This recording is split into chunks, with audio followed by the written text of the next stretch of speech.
Aloha. Will the Agriculture, Diversification, Environment, and Public Transportation Committee meeting of October 9th, 2025 please come to order? The time is now 9:01 a.m.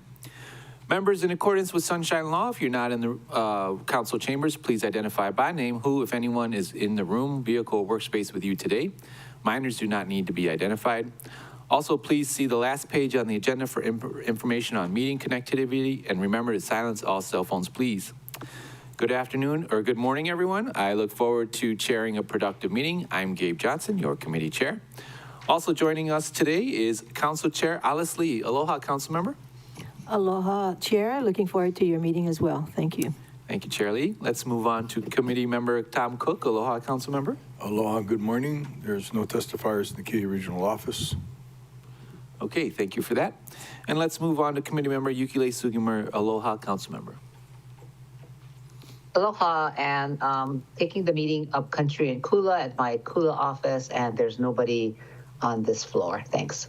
Thank you so much. Of course, Vice Chair Sinensi is excused, and Committee Member Noelani Uuhaj is welcome when she comes on. Non-voting committee members, Councilmember Tashikama and Councilmember Kiani Rollins Fernandez are, of course, always welcome to our committee. From the administration, we have from the Department of Environmental Management, Michael Peterson, Deputy Director. We have Cecile Powell, Manager, Environmental Protection and Sustainability Division. From the Department of Management, we have Aaron Wade, Deputy Managing Director. And from Corporation Counsel, we have Christy Wigglesworth, Deputy Corporation Counsel. From our committee staff, we have Ellen McKinley, Legislative Analyst, Casey Apo Takayama, Senior Legislative Analyst, Megan Moniz, Legislative Attorney, Griselda Paranata, Committee Secretary, Ms. Lee Deneen, Assistant Clerk, and Jean Pokipala, Assistant Clerk in the afternoon, if we do extend to the afternoon, which I don't think we will, members, just to let you know.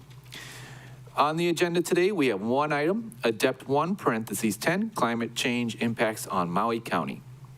This item is informational and no legislative action will be taken today.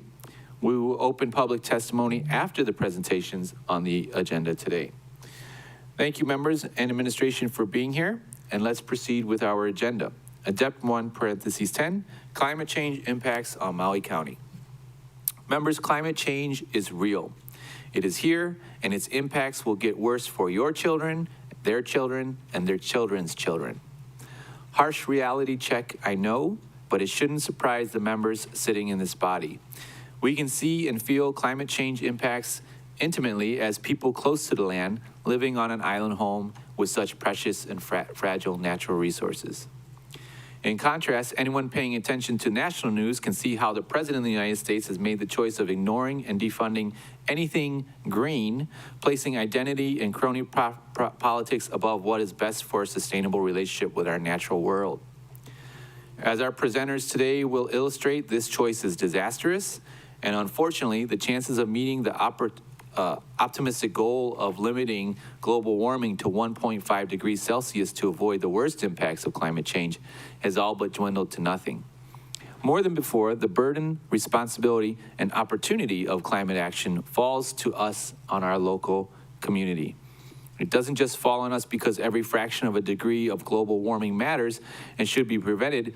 It falls on us because when temperatures reach unbearable heat that endanger Keiki and Kapuna, and frequent natural disasters threaten lives and homes, sea level rise swallows important historic, cultural, and recreational spaces, and our natural resources and ecosystems no longer sustain vibrant populations of fish and native species. When all of these things happen or continue to happen, it will be our community and our people who are vulnerable and suffering the consequences. And will be our choices as leaders that address these challenges to help make Maui County a livable place for our residents and working class now and into the future. My hope, members, is that the presentations today will affirm just how important and urgent our work is, and how in every decision we make, from legislation to budget amendments to exemption approvals to rezoning, we must center equity and sustainable relationship with the land. Climate action and a sustainable relationship with the land is not just a nice to have, it is a necessity. Members joining us today, we have Dr. Charles Chip Fletcher, Dean, School of Ocean and Earth Science and Technology, University of Hawaii at Manoa. He is the former chair of the Honolulu Climate Change Commission, a prominent public speaker, and contributor to local and national media. Chip's research and teaching focus on climate change, coastal community resiliency, and natural coastal systems. The results of his work are used by government agencies for administrating coastal policy, establishing construction guidelines, and planning resilient infrastructure projects. Fletcher's team has modeled the impacts of sea level rise, including coastal erosion, seasonal non-storm wave overtopping, hydrostatic flooding, and urban flooding risks from groundwater inundation, storm drain backflow, and direct marine flooding. We also have Tonya Graham, Executive Director of the GEOS Institute. The Institute's team completed the Climate and Community Trends Primer for Maui County in May of 2022, the Climate Change Vulnerability Assessment for Maui County in December 2022, and the Resilience Strategies in the Climate Action and Resiliency Plan approved by Maui County. Ms. Graham served for 4 years as a city councilor in Ashland, Oregon, where she is currently the mayor. Presenting with Ms. Graham, we have Darla Palmer Ellingson, Chief Executive Officer of 360 Green Living, a certified environment, social, and governance consultancy, and was the communications coordinator for the County of Maui's Climate Action and Resiliency Plan. She has a long history of community development projects in Hawaii and the U.S. mainland, and is currently completing an MS in Sustainable Management. And finally, we have Jennifer Vanderveer, Grant Specialist for the Hawaii Climate Change Mitigation and Adaptation Commission. Jen seeks funding for climate resiliency projects through Hawaii and across all the CCMAC mitigation strategies. She also connects organizations working on similar projects, strengthening networks, and builds relationships that will foster the critical mass and movement needed to implement climate actions.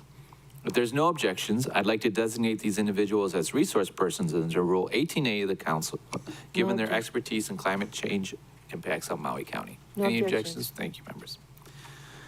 Okay, let's see if Dr. Fletcher is on the call. If he can turn his camera on, we can see him. Yes, I'm here. Thank you for joining us, Dr. Fletcher. Please proceed with your presentation. Okay, I am going to share my screen. Okay.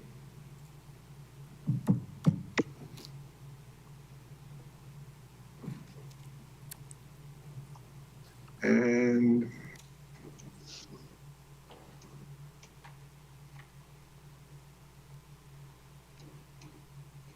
please let me know if you can see my first slide. Yep, we see a graph, and as you were getting you set up, I think I saw Councilmember Hodgins join the call, so let me recognize her and we can continue. Councilmember Hodgins, are you here? Aloha, Chair. I am here. I am driving to you.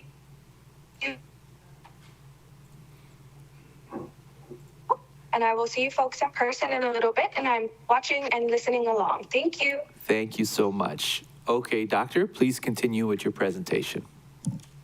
Thank you very much. So I'd like to first touch on a few global issues and then quickly get into some specific issues with regard to Maui and the state of Hawaii.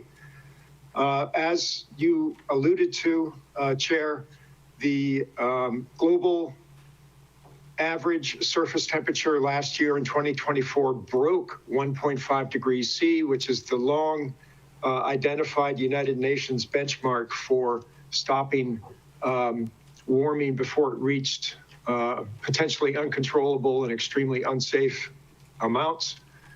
CO2 emissions continue to rise. Last year, the rate of CO2 accumulation in the atmosphere rose 86% above the previous year. This was the fastest in recorded history. Despite decades of deploying clean energy around the planet, CO2 accumulation is rising at ever faster rates. Limiting warming to 1.5 degrees Celsius requires global emissions reductions now of 9% per year. This target is no longer considered practical.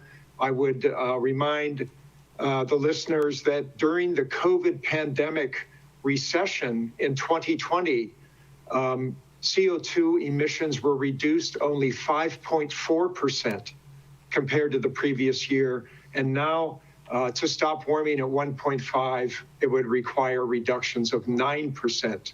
So it's really not a practical target any longer. 2 degrees Celsius above the pre-industrial background is the new target we are shooting for, and even that is in jeopardy. Why? Here is our history of renewable energy deployment since 1970, and here is our history of fossil energy use since 1970. Basically, despite the promise of a green revolution, oil, gas, and coal still account for 82% of the global energy mix. Clean global energy demand, global energy demand is rising at 2 to 4% per year, but clean energy deployment is increasing at only 1% per year. Coal still accounts for over a quarter or 25% of the world's total energy consumption. And economists argue that energy transitions, such as the one that we are in, often simply add new sources rather than replace old ones. And this accelerates overall consumption. Experts suggest that true solutions require drastically reducing energy and material use, not simply relying on new sources of energy. The United States is a prime example. Here we see monthly change in energy produced in the U.S. since the year 2000. The green graph illustrates the deployment of clean energy, which is truly miraculous. Look at this history of the deployment of green energy in the United States. Unfortunately, tracking parallel with it is the deployment of dirty energy in the form of crude oil and natural gas. Globally, developing nations are demanding ever more energy as they seek to build new transportation systems, medical systems, education systems. AI data centers are drawing on ever more need for power as they expand into a new world of AI digital communication. We are requiring new forms of electricity in order to charge electric vehicles. And last year in the United States, the #1 demand for new energy was for air conditioning. Here in Hawaii, since 1950, the temperature has risen about 3 degrees Fahrenheit. You can see that this record is characterized by high variability. We have extremely warm years followed by extremely cold years. A lot of this is related to variation in the trade winds and also the El Nino and La Nina process.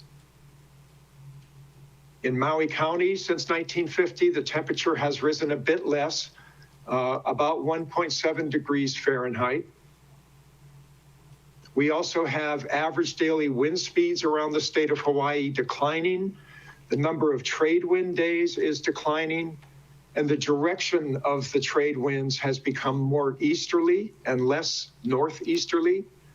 This means that how trade winds interact with our ridge lines are producing reduced cloud cover. And this is potentially one cause of reduced precipitation. In Hawaii, annual rainfall since 1920 has declined 20%. Rainfall is highly variable, as you see, from year to year, but there is a robust downward trend. Heavy rainfall, which produces floods and droughts, have become more common. Consecutive wet days and consecutive dry days are both increasing in Hawaii.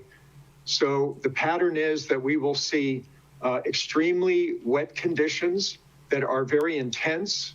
Much of that intense rainfall tends to run off into the ocean rather than soak into the ground and recharge our aquifers.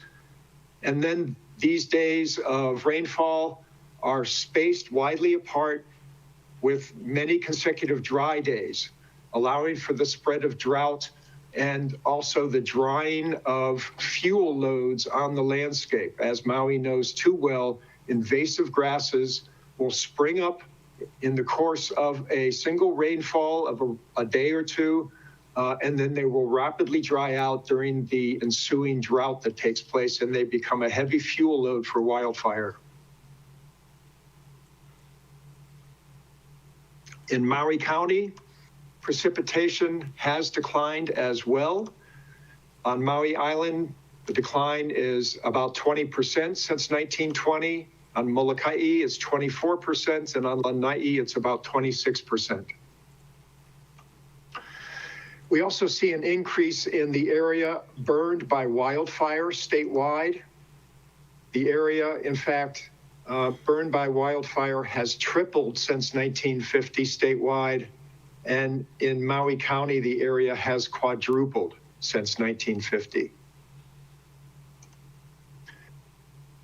We also are vulnerable to hurricanes. Let's not forget 2018 when Hurricane Olivia cut right through Maui, right on top of a wildfire that occurred at the same time.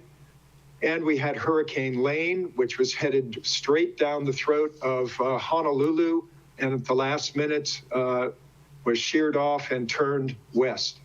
You can see the very busy nature of the hurricane tracks in 2018.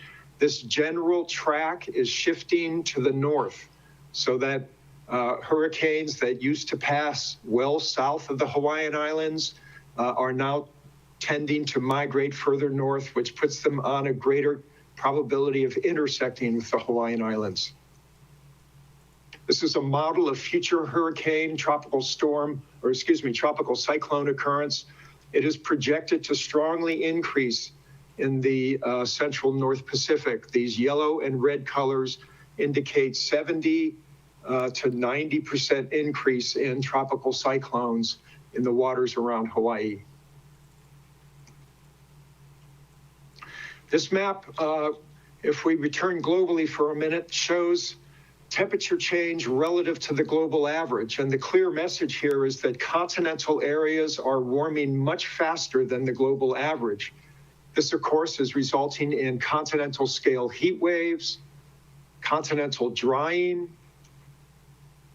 melting snow and ice, which contributes to sea level rise, extreme weather events, global drought, and the ocean being cooler than the air is absorbing heat as rapidly as it can, and this leads to thermal expansion, which drives sea level rise.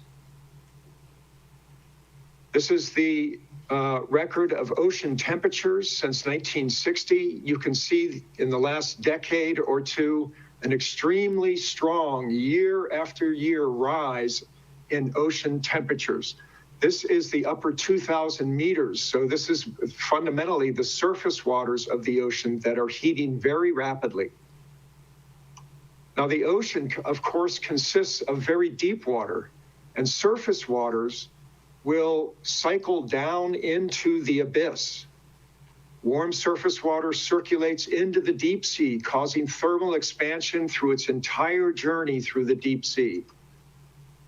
This journey takes over 2,000 years. Deep water that enters the abyss in the North Atlantic and in the Southern Ocean travels for millennia and eventually rises in the North Pacific, in fact, in waters around Hawaii. The University of Hawaii Aloha Ocean Time Series has measured ocean water on the seafloor with an age of 2,400 years. The whole time this water is circulating, it is thermally expanding, which essentially means that sea level rise is unstoppable from a human time frame. This is the record of sea level change as recorded by satellites since 1992. The rate of sea level rise has doubled in 30 years. Thermal expansion is driving this, melting of ice on Greenland and Antarctica, and also the melting of alpine glaciers around the world. And new reports this past summer, new research is telling us that humanity's pumping of continental aquifers, largely to irrigate food that we produce for ourselves. The excess water from which flows eventually back into the ocean is now the second leading driver of sea level rise, above the melting of ice around the world.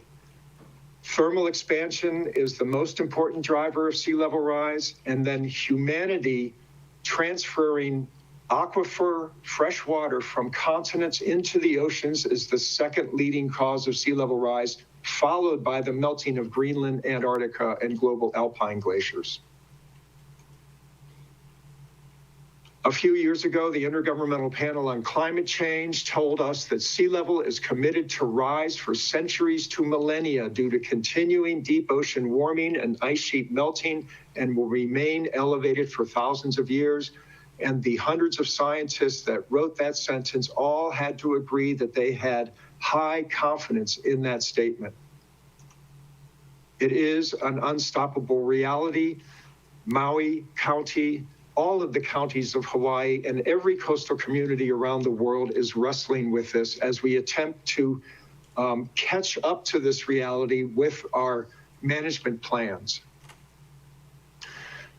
Let me quickly go through the multiple impacts of sea level rise before I finish my talk. This is just a cartoon of a coastal community. You can see the buried pipes here, which are the stormwater drainage infrastructure of this community. Also notice that there is a coastal aquifer, typically of brackish water, that underlies this community. Now, as sea level rises, as you see to the left of the diagram, that salt water will flow back up this drainage infrastructure, preventing it from draining the urban community. This is called storm drain failure. And if enough seawater backs up, it can actually flow out onto the streets, which is known as storm drain backflow. We see this already happening in many areas of urban Hawaii. This happens to be Waikiki, also a district up near the airport in Honolulu during high tide. And if you open a manhole cover in Waikiki, you see very often at high tide it's filled with water. In fact, 71% of storm drain outfalls in Waikiki are submerged below water during present high tide.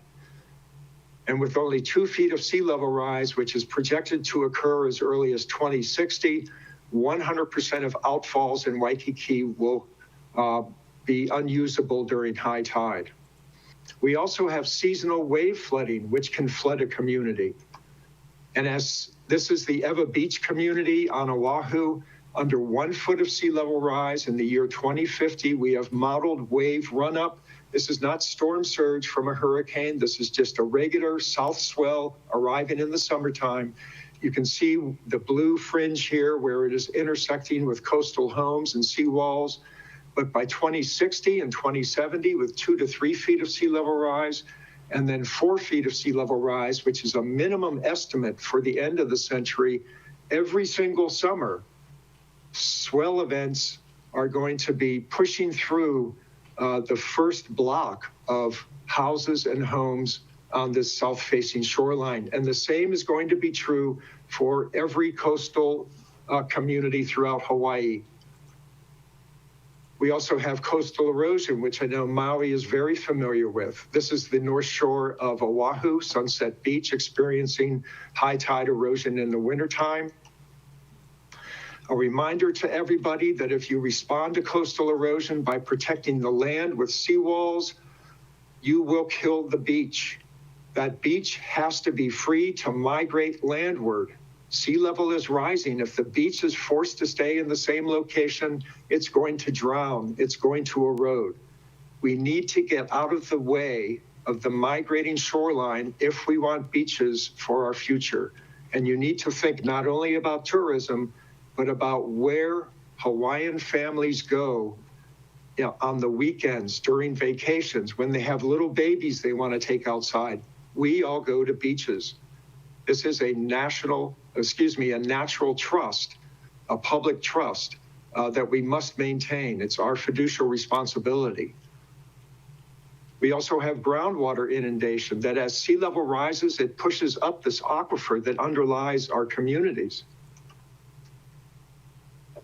Here's one of our researchers, Dr. Shelley Habel, measuring groundwater surfacing underneath a resort in Waikiki. This water is nearly full ocean water salinity. She's measuring the salinity. You notice the hotel has a pump here that they've installed to pump out this water. And also notice that they've started wrapping their vertical posts with cement. These vertical posts are filled with rebar, which rusts very rapidly. And by wrapping them and with this round cement covering without rebar, they are taking a step towards preserving the corrosion that will affect this structural member of the hotel. And then, of course, when it rains and our drainage system has failed, you have flooding. This is Waikiki, December 5th, 2021. We had a king tide. We had onshore wind. The drainage had completely failed, and we had 2 to 3 feet of water on Kalakaua Avenue in the center area of Waikiki. In the summertime, when the ocean water is warm, it is thermally expanded. So we tend to have higher king tides than the king tides we have at the end of the calendar year. King tides typically occur on the order of a couple times a year when the moon is closest to the earth. And then if it happens to rain at high tide and all drainage has failed, typically at the end of the day, where the highest tide of the summer occurs, you'll block traffic. And these folks attempting to leave Waikiki and Honolulu at the end of the day are prevented from getting back to their homes, prevented from picking up their children at school, prevented from taking care of kupuna at home who may need assistance. This situation is happening now. So all of these impacts need to be considered, and they all call for separate adaptation responses. And I'll just end with this image. My research group models all of these different types of flooding. If you look on the left side, this is our publicly available viewer.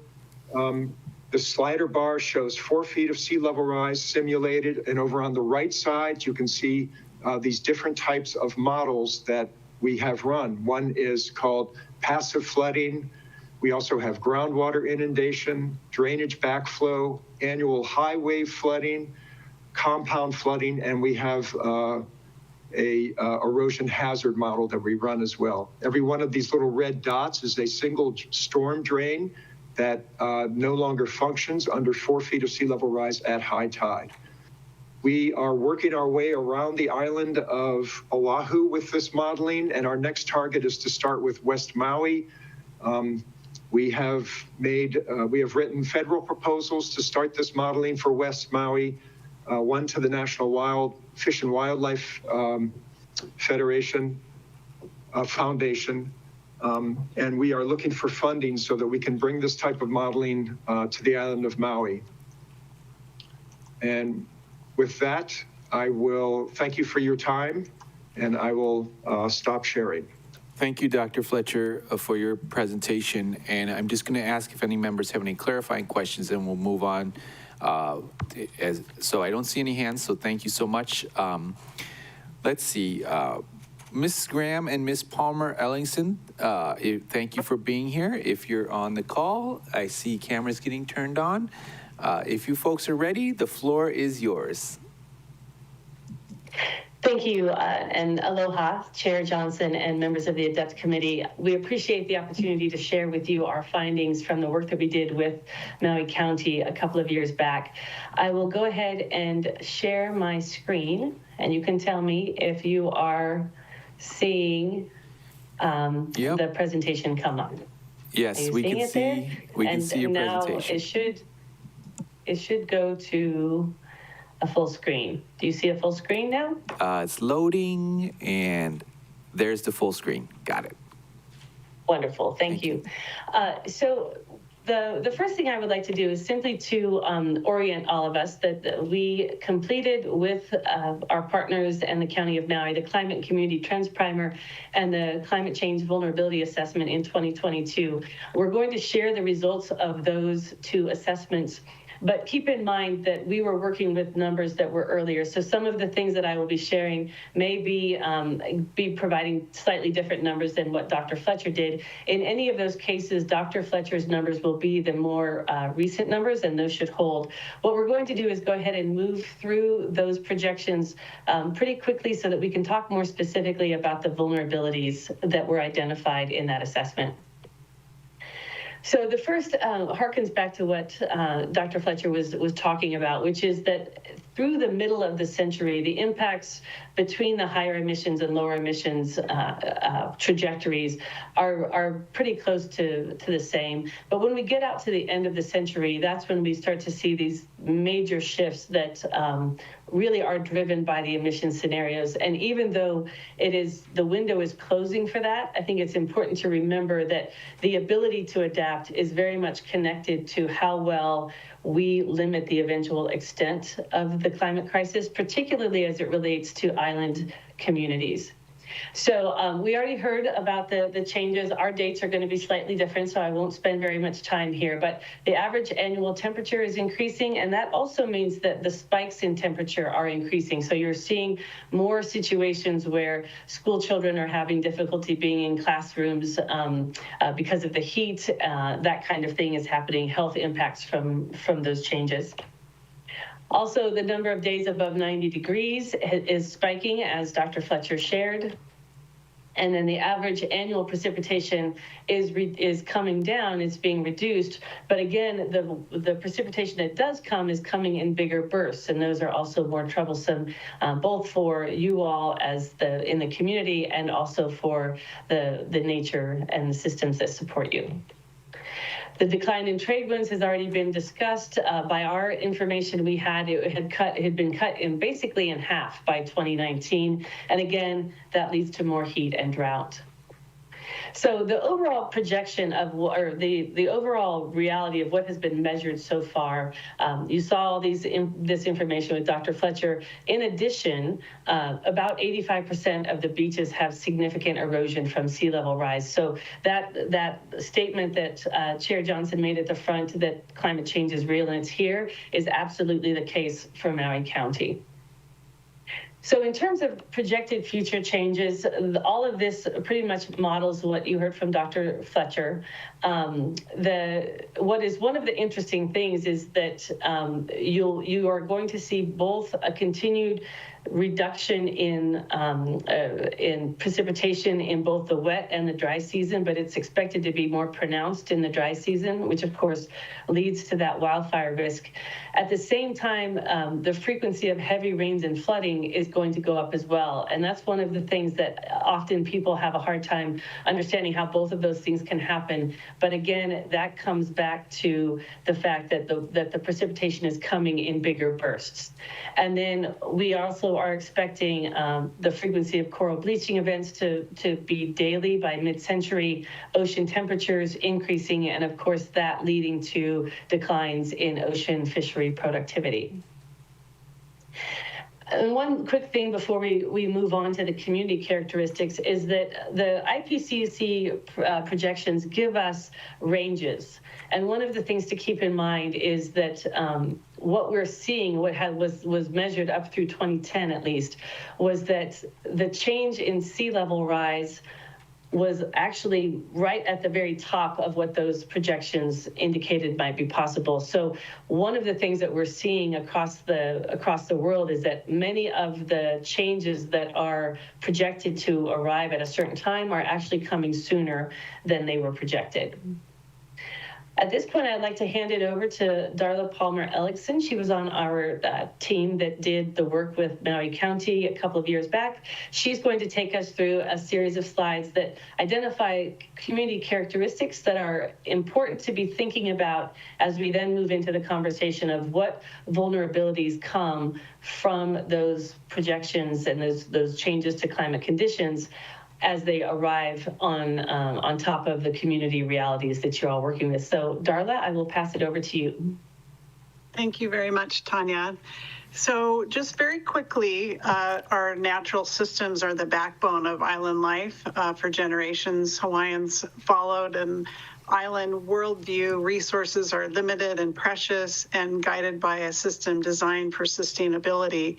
Our landscape runs from wet windward slopes to dry leeward slopes, and with big contrasts, some areas get quite a bit of rain, some are quite dry, and we have long coastlines and high peaks with Haleakala rising to over 10,000 feet.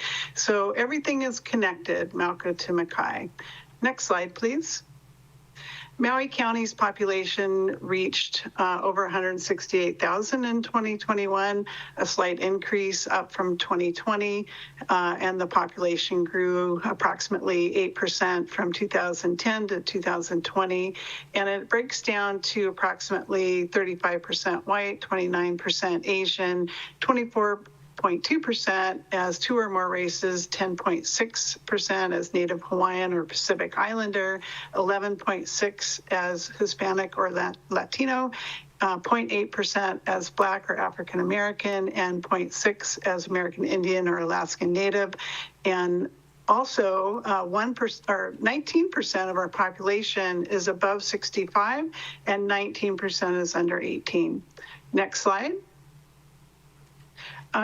Flooding is mostly fall through spring here, and which is October through April for us. South and west shores can get standing water, as we've seen quite a bit. For natural disasters, we have hurricanes and tropical storms that affect all islands, storm surge exposure, as we had just heard, especially on Maui and Molokai. Tsunami risk has an annual chance of 1 to 10% with 61 events in the last 220 years. And our alert system includes a county-generated 3-minute tone. Next slide. For infrastructure highlights, Hawaii gets 35% of its power from renewables with a goal of 100% by 2045. Regarding water, county districts draw from different sources, including surface water, groundwater, aquifers, streams, and wells, and is all treated and disinfected before delivery.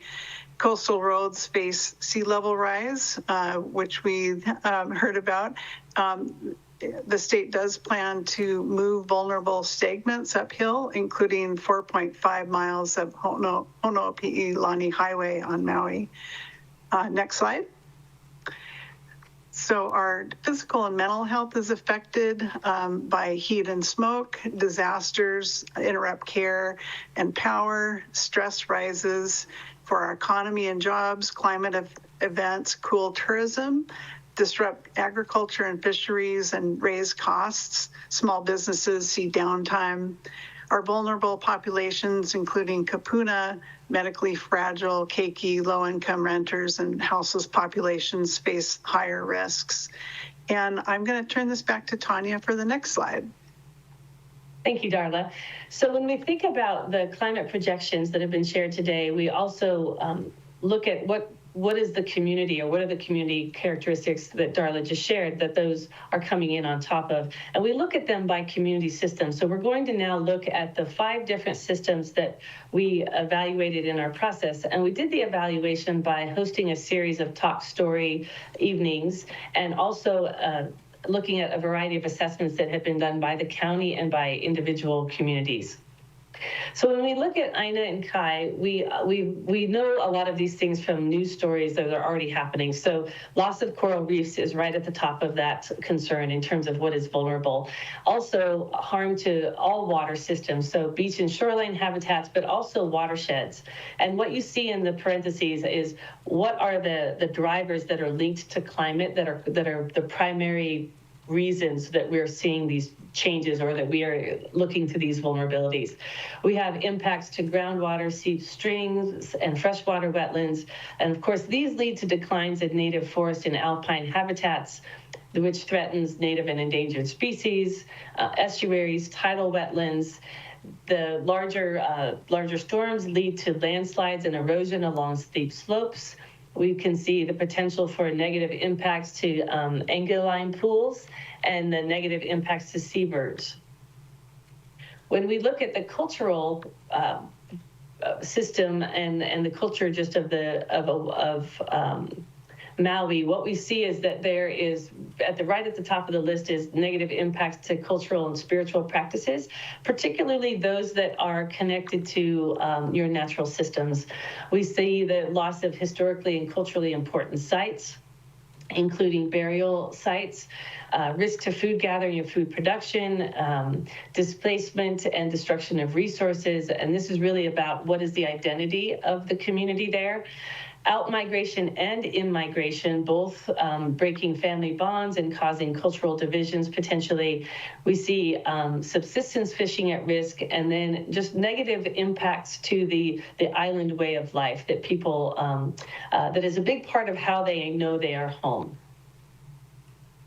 When we look at human systems, we see a very significant vulnerability in terms of food access and food security. This is linked not only to the reality of what is happening there on the islands, but also what is happening to the supply chains that deliver food and medicine and those sorts of things to the people of Maui. We see an increase in the overall cost of living. Disrupted communities are more expensive to live in, and of course that is seen in housing shortages as well. Loss of water, power, and communication services, so emergencies causing those, and then negative impacts to mental health. And we're seeing this across the globe as people struggle with the impacts of a changing climate. We see the potential for increasing pests and diseases, overwhelming the service providers in emergency response. Having a harder time recruiting healthcare workers. That's already been the case, but that is likely to become more exacerbated. And then negative impacts to physical health, and then the needs around public safety and evacuation. In terms of infrastructure, of course, we've seen the information about the coastal roads and the damage that's right at the top of the list, but also to drainage, reservoir, and other infrastructure, critical supply chains, which I had mentioned in relation to food, and then the groundwater supply. Of course, there's a lot of different elements that will be challenging that. There's an increased risk of electric service disruption in the isolated communities. Buildings, especially buildings along the coast, will be at much greater risk, but also damage to park facilities and restricted beach access. As was mentioned earlier, this is where the people of the community go as well. And so what does that mean when their beaches are not accessible or are changing rapidly? We see impacts to water supply and infrastructure, wildfire potentially damaging a variety of different types of infrastructure, as we have seen, and potential for increased damage to utilities that are dealing with these larger storms. And then just the higher temperatures and the higher draw on the electrical system, increasing brownouts, and then seeing just an increased damage to utility infrastructure. In terms of the economy, agriculture was at the top of the list in terms of the risks, and primarily because of the drought and increasing salinity of the water. But there are a number of things that are driving that. Government budgets stressed. We know that local government doesn't have enough money right now to meet the realities that are being called on by their citizens. And so looking at how that is likely to change going forward as more and more disruptions come on. Household and individual economics harmed, as particularly by the loss of subsistence lifestyles and resources. And then there's just the financial strain across the board. So on low-wage workers, on small businesses, on the tourism industry, freshwater supply challenges has an impact on your economy. And of course, we see just the economic reality to the tourism element of this, with resorts being threatened, coral reefs and marine life. As you see that decline, it is likely to also have an economic harm associated to it. So we think about any commercial operations that are at risk of shock because of the disruptions and also the long-term stresses, economic harm to specific sectors. And then the county has goals of creating walkable, economically efficient areas, and that may become more difficult to meet. And then, of course, the harm to local fisheries. When we were doing this process, we consulted with a number of County of Maui assessments to inform the work that we were doing, as well as this list of community assessments that have been done by various community organizations that all were brought together in the assessment for vulnerabilities. And I'm going to hand it back to Darla for just very briefly to talk about some of the things that have been seen there since our work was done in 2022. Darla? Thank you very much. Hey, I just wanted to mention we might have said Maui just to keep within the time frame, but our outreach did include all 3 populated islands in the county. And if we could go to the next slide. So did you want to talk about the additional stressors, or? Oh. Is that not up? It is up. Okay, yeah, we can I'll go through these very quickly.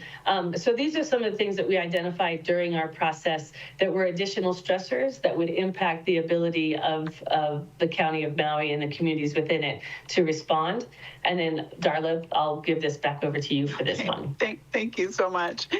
Okay, so many people in the community and some of the folks in the county I've been able to speak to in the last couple of weeks, top of mind is the wildfire risk and water shortages. And I know you've gotten the data on this already. And, we just want to make sure that we really connect this to climate change. And as we heard, there's a long-term drying trend. Hawaii is getting drier. Rainfall and stream flow have declined significantly over the past 30 years. Regarding the August 2023 fires, they were stringently analyzed, highlighting the role of pre-existing drought and very low humidity. Winds accelerated the spread, and it's illustrative of how warming and drying come together to set the stage for that disaster. But also, by comparison, almost 2 years to the day, to the 2023 fires, a portion of Kaanapali hillside burned. Then just recently on September 23rd, over 300 acres burned above Paia town. And I've driven through there several times, and, had we had a storm, it could have been a duplicate of what happened in West Maui. And also in Paia, as you know, the buildings are attached. So these are things to keep in mind when discussing mitigation and resiliency in Maui County's Climate Action and Resiliency Plan. And I'm going to toss it back to Tanya to finish up. I would just like to say thank you again for inviting us to share this information. We're happy to answer any questions. Okay, and I'll stop sharing now. Thank you, Ms. Graham and Ms. Palmer-Ellings. And I tell you, there's so much that we're experiencing, and those slides really are. I had an example in my mind of every point that you guys brought up. So thank you for that. Any clarifying questions from the members? I don't see any hands. We're going to move on to, let's move on to Ms. Vanderveer. Thank you for being here today. And if you're ready, you can start your presentation. Thank you so much. Thank you so much for having me. While she's pulling up the presentation, I'll just tell you a little bit about CCMAC, the Hawaii Climate Change Mitigation and Adaptation Commission is a unique entity. We're co-chaired by DLNR and Department of Planning.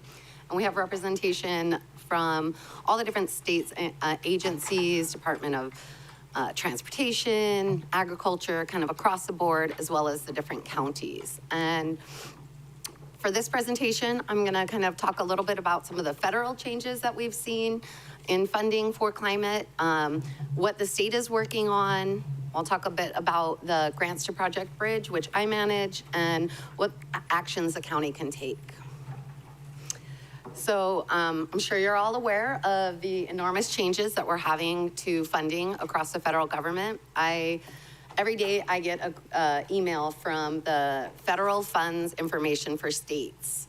Prior to this administration taking over, I would get 30 to 40 grants that came available every day across the board, from HUD to agriculture, you name it. There was a wide variety from all of the different agencies. And after the administration changed, I was getting 1 to 2 grants per day, generally around Department of Defense, finding fraud in SNAP, things of that nature. It's slowly been increasing. I'm starting to see waste management grants and things like that. But overall, there's been a dramatic decline. So using that federal information for states, I did a rough calculation on about how much money climate change projects have been reduced, and that's over $38 billion have been cut from EPA, NOAA, and Department of Interior, all the different climate projects. So the commission that I work for, 4 of our staff is funded through the climate pollution reduction grants, which no longer exist. So a lot of the work that I'm going to talk about was funded through a program that isn't there anymore. So there's a long list of tax credits that will be ending, and I'm going to share some of those, so hopefully we can utilize some of those. These impacts are really going to impact our nonprofit sector. When you lose that amount of federal funding, the philanthropic community can't step up to that level, and then you increase your competition for all of our nonprofits in trying to get that funding. So I'm really worried about that. We're also seeing huge reductions in research funding, and we're seeing impacts to the university in their ability to conduct vital research that we need. And basically, all of this federal cuts is really going to impact more of our rural communities, our smaller counties that don't have the tax revenue, that don't have the ability to kind of make up some of these differences. So we're going to see a lot of these impacts throughout the state and counties. As the presenters already addressed, climate impacts are really already impacting our state. Sea level rise is something we're already experiencing, the higher temperatures, the rain. Ocean acidification is a really big one. My background's marine biology, and I always feel like, you know, our reefs and the protection that they offer us is kind of underestimated. And all of these impacts are really gonna hurt our community. They're gonna increase the costs. Oh, did it switch? There we go. They're gonna increase the cost for our community. We already know it's very difficult to afford to live in Hawaii. It's gonna create a variety of safety issues for our communities, and it will impact their health.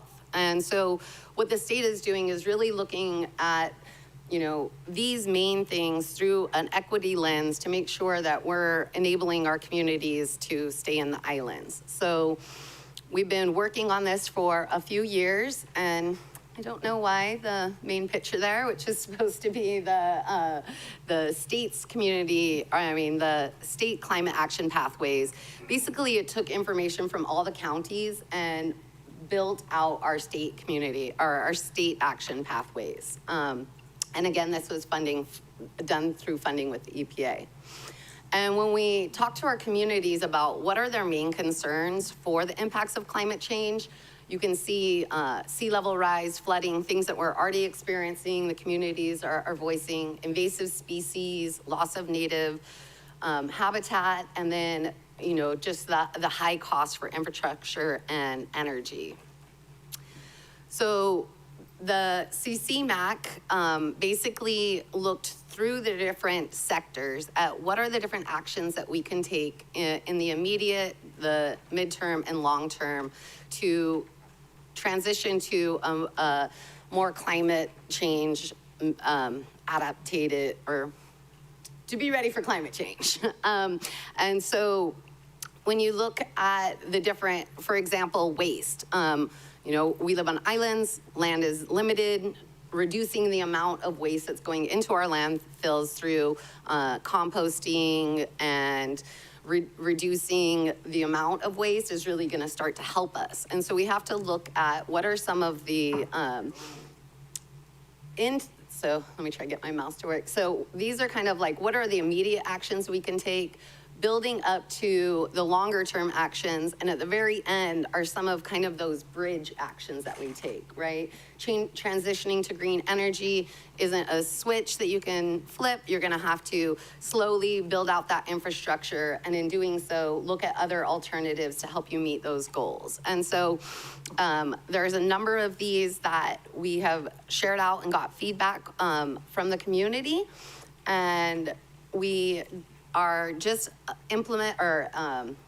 we're just integrating the information that we received from community input. This is, I think we just took this down, but we had an opportunity for the community to submit their thoughts on the initial actions. So kind of the immediate actions that we need to take to address this. And one of the other ways that we're really trying to help the community in moving forward with these projects is the Grants to Project Bridge. And this is basically a public-facing resource that community, nonprofits, state, county, anybody can share different projects that they're working on that are related to climate change.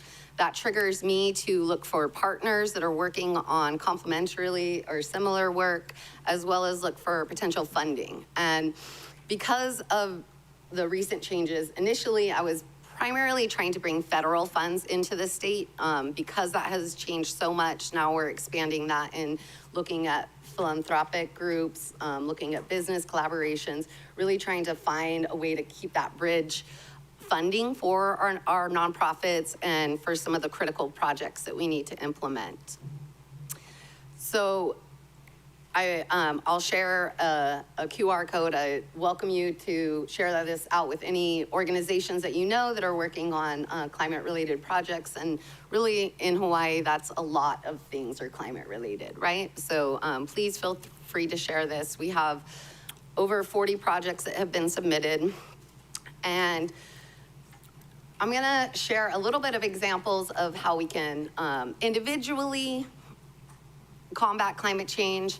A lot of these actions to have a greater impact are gonna be needed to become done by the state and the county agencies. And so we're gonna kind of get into a little bit more of what that can possibly look like. So one way is to utilize some of the projects that have already come through our Grants to Project Bridge for Maui County and look at potential funding sources for those, and look to incorporating climate mitigation and adaptation actions through all of our CIP projects. So making sure that we have multimodal transportation, making sure that we're reducing heat stress by making sure we have trees planted along these areas and green spaces, making sure that our county is using green energy and energy efficiency. And then looking for Maui County actions that are outlined in the Climate Action Plan and finding funding and implementing those projects. In addition, I'm waiting for the catch up. In addition, really kind of removing some of the barriers, helping streamlining permitting so that we can implement more solar. Like I mentioned, increasing opportunities for multimodal transportation so that we can reduce the use of fossil fuels on the island. Looking for gaps and opportunities in green jobs. I recently was meeting with UH and they're expanding some of their green jobs, and I'm kind of trying to get them to incorporate other components of green jobs that aren't traditionally seen as green jobs, like wastewater infrastructure management, things like that, that are actually really green jobs. And we need, especially with our cesspool transitions that are coming up, we really need to get that workforce developed and have the personnel to fill these roles. Fleet conversion, changing all of our vehicles over to electric vehicles. And again, kind of making sure that within our buildings, we're using energy efficiency, trying to establish waste diversion wherever we can, and really making sure that we're implementing all of this through an equity lens. So a couple of examples. When I first started this position, we were putting together a $50 million grant for projects across the state. And a few of those projects were actually from Maui County. So one of them I'll get into in a little bit, but agroforestry improvements and really looking at how we're using our ag land and that fallow ag land. As Dr. Fletcher mentioned, you know, when we have these big rains, that water is rushing off, right? So looking at ways that we can reduce that runoff, because that's not only, you know, taking away our vital topsoils, it's not allowing that water to infiltrate, and it's also smothering our race with all that sediment. And agroforestry will also provide other benefits like carbon sequestration. If the county can support more circular economy efforts, that can really reduce the greenhouse gas emissions, bringing things to us when we can produce them locally, supporting green manufacturing hubs. I had the opportunity to go to the Guam Green Growth Innovation Hub, which is amazing. They have basically created a community center where people can use equipment where they have plastic that can be broken down and constructed into new items. So you can have innovation and technology happening on a local scale. They have green waste diversion, which is used to make a variety of products. So there are a lot of ways that we can repurpose and provide economic opportunities for our community. And then looking at like cross-sector approaches to that. So for example, one of the projects that we were trying to fund on Big Island was a community of different, you know, organizations working together. One was a cattle rancher, a farmer, and the university. And the project there was to use the cattle carcasses in creating biochar and soil amendments and looking at how that was improving soil quality, sequestering carbon, and reducing waste. So there are multiple ways that we can start to kind of look at what are some of these cross-sector ways that we can support our local economy. That way we're not bringing in mulch that's infested with invasive species and things like that, right? So another project that was submitted to our organization from the county was a mobile biochar unit. And this is really a beneficial project. It will help remove invasives that, you know, can be hazards in storm events when trees are breaking, clogging drains, destroying our culverts. Though that biochar can then be used again as soil amendments to also help keep soil on the land and to help water storage. And so this could be used, you know, to go to some of our problem areas, but then it could also be used to deal with some of our green waste, could be converted into biochar, which could be used by our nonprofit organizations, our DOFA, and other agencies like that. One of the biggest needs, again, I come from a conservation background, and one of the biggest needs is native plants. As we all know, it was sad that after the fire, we couldn't plant native plants and native grasses. We didn't have the seed stock, right? So really supporting the development of native plant production through seed farming, through propagation, things like that will really help us relieve this bottleneck that's basically impeding our ability to scale restoration at the rate and on the scale that we need to have impact during what we're calling this critical decade, right? If we're not able to implement some of these things now, the rainfall, the weather patterns will change so much that it will be hard to establish those new forests and rebuild those systems. So helping restock our native plant availability is a really big need. And I would love for you guys to share any projects, any organizations that are working on projects. This is my contact information. I have a lot longer email, but I gave you guys the short one there.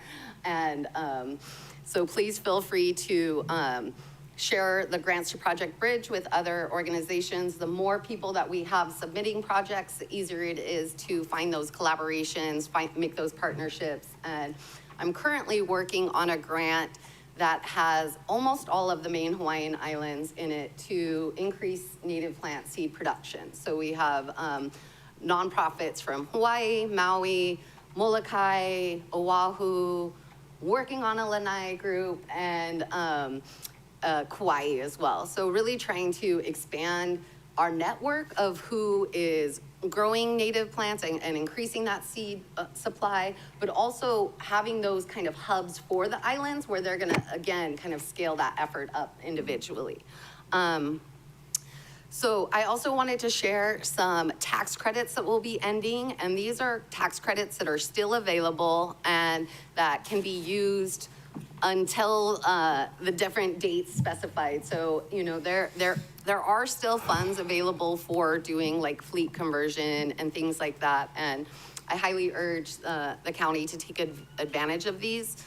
They probably won't be coming up again for a while, if ever, so highly recommend that, and we're happy to help in any way we can. This is some contact information. Well, thank you so much, Ms. Vanderveer, for your presentation. If I'm looking at the list of floods, fires, storms, drought, I mean, our problems are biblical, right? And to work on this is going to be a heavy lift. Now, members, do we have any clarifying questions? We do have one from Chair Lee. Go ahead. Thank you. Let's see, Ms. Graham? No, not Graham, Vanderveer. Okay, you just mentioned native Hawaiian plants, and you're looking for hubs to grow, you know, these types of plants and seeds. So what minimum size of farms are you looking at, or acreages are you looking at? Ms. Vanderveer? You know, at this point, I feel like there's so few that any scale would help. Here on Maui, I know of a few that are all probably less than an acre. And so I think land is definitely a limiting factor for a few of the groups. But I think there's such a need that anything would work. And I could see creating kind of a cohort of multiple groups if it is a larger parcel, so that those efforts could be sped up. But honestly, I think at this point, any amount of space would help the issue. All right, thank you. Thank you. Thank you. Okay, we're going to turn this over to the administration, who's been following along, and see if we can get some comments from the administration. Let's see if Ms. Wade is on the call. Ms. Wade, are you on the call? Okay, then we can move on to the folks who have joined us today from Department of Environmental Management, Mr. Peterson, Ms. Powell. Do you guys have any comments to the presenters or anything you'd like to add? Thank you, Chair. First of all, I'd like to thank Dr. Fletcher, Ms. Graham, Ms. Palmer, Ellinson, Ms. Vanderveer. You know, took us through a journey through such a large problem for us, you know, starting from the hard data, alarming data and projections that we're going to come up to face here shortly. Then we got the presentation that showed us how it affects the everyday life for the people here in Maui. And then lastly, Ms. Vanderveer posed one of the biggest questions, you know, how do we fund some of these solutions and create change and work through this problem. But for our department, we're slowly putting the pieces to our EP&S division together. Cecile is our new program manager for EP&S. We have a new division or section head. His name is William J., who just came on board for our environmental protection section. So he started about 6 weeks ago or so.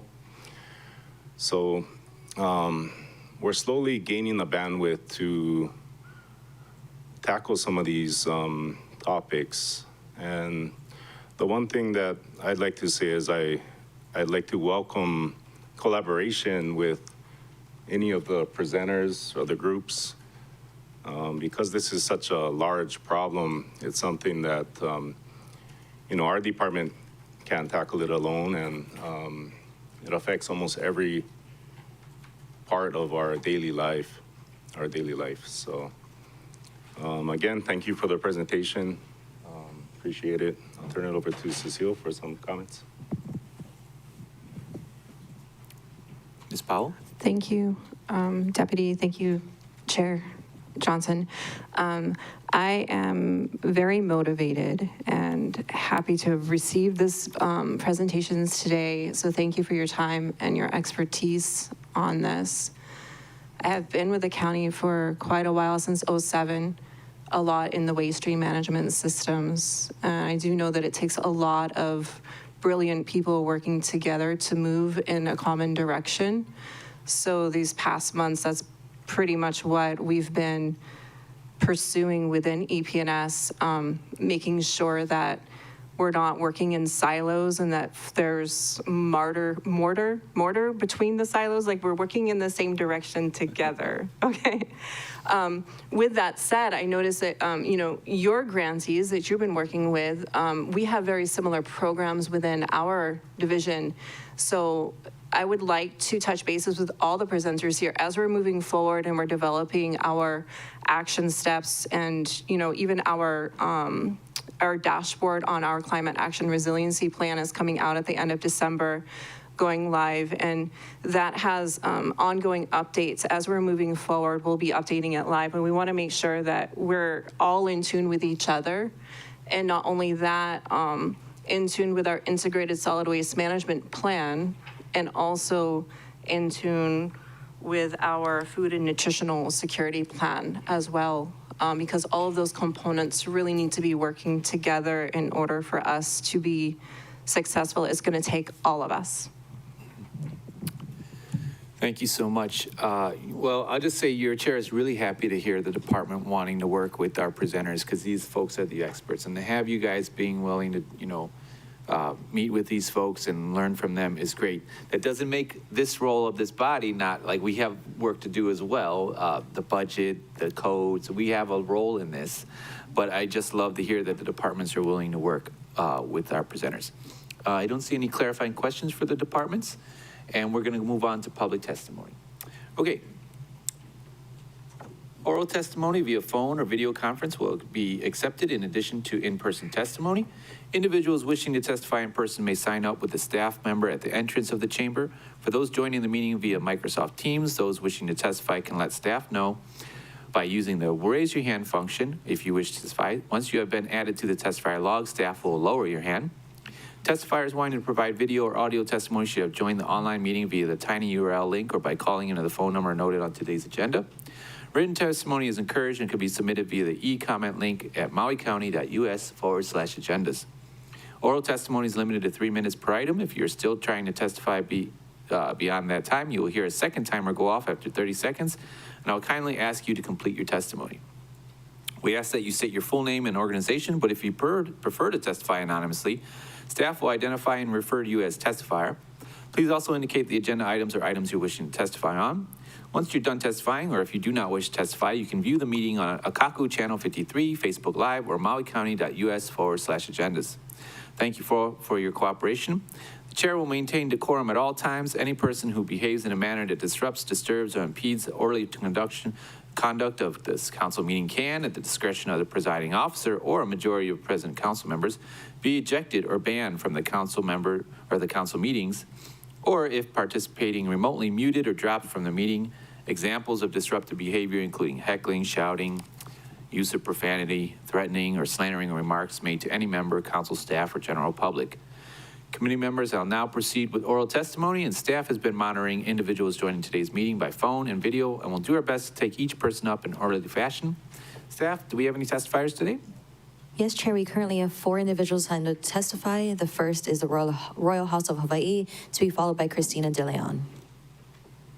Okay, Royal House, are you ready? Aloha. This Aloha. is the Royal House of Hawaii, and I'm an heir and descendant of Heva Heva, Royal Pageant Heva Heva, Helu 3237 of Kaono'ulu Ahupua'a. And I'm just wondering, and I have a question, if who do those lands belong to? And because I know factually that it is royal patented by Kamehameha III, and those royal patents could never be disrupted, changed. And it's supposed to be going back to the descendants and heirs, but it hasn't.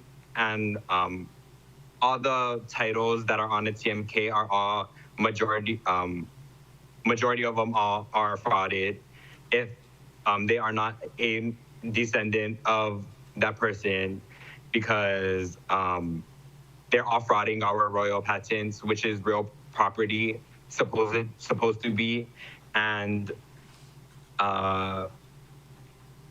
those people would be the ones to know how to take care of the land, because those are documents from before the plantation era and all of that. And that was before all these these fields, I guess, I don't know, with plantations. And it shows like how they took care of the land and it belongs to them, and we have been frauded for all this time. And even on Ka'ono'ulu'ahupua'a, there's even like others for example, trying to do quiet title land claims, which is frauded, completely fraud, and it is illegal, highly illegal on an international level.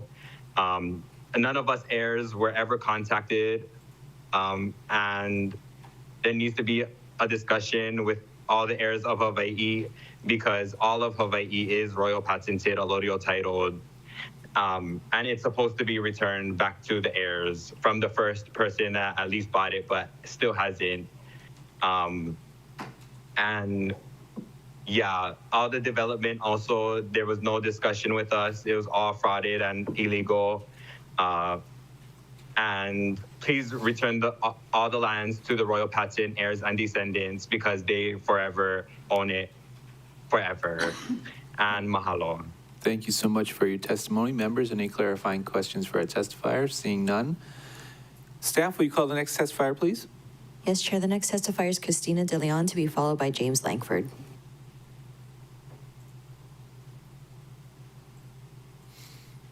Aloha, my name is Christina De Leon, and I am the Sustainability Coordinator for the Tara and James Young Foundation. It's a nonprofit in Wailuku working towards peace and sustainability. I wanted to thank the presenters and the ADEPT committee for holding this important meeting. Even though we're facing many pressing challenges, it's vital that we continue to prioritize climate change for all the reasons that the presenters laid out so clearly today. And too often we think of climate change as a distant and hypothetical issue. But as we heard today, it's actually happening now. The impacts are already here, and they're only going to intensify if we don't act. So in addition to the solutions that were mentioned today, I think it's also crucial that we support regenerative agriculture. These practices not only restore soil health and biodiversity, but they also have the proven ability to sequester carbon far more efficiently than commercial methods. Regenerative agriculture is one of the few tools that we have to both mitigate climate change and build resilience in our food systems. So we need to support farmers in making this transition through education, financial support like grants or subsidies, and by removing the regulatory and logistical barriers that stand in the way.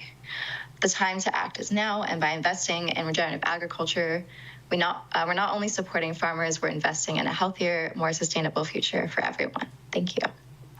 Thank you so much, DeLeon. Ms. DeLeon, do we have any clarifying questions for our testifiers? Seeing none, thank you once again for your testimony.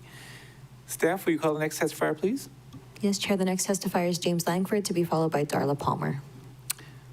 Mr. Langford. Aloha. Thank you so much. What a wonderful meeting. This is top shelf, guys. Want to share a lot of love for the presenters. That material is exquisite, and I would love for them to do presentations for all of the committees if possible. That's good stuff. My question is, So I've written 54 grants at the $50 million level. And when I found out about the CBDG grants, I read about it, and my autism kicked in, and got on and researched everything. So I would love to know the spirit of collaboration is really recurring. So how does one, or how do we approach to present?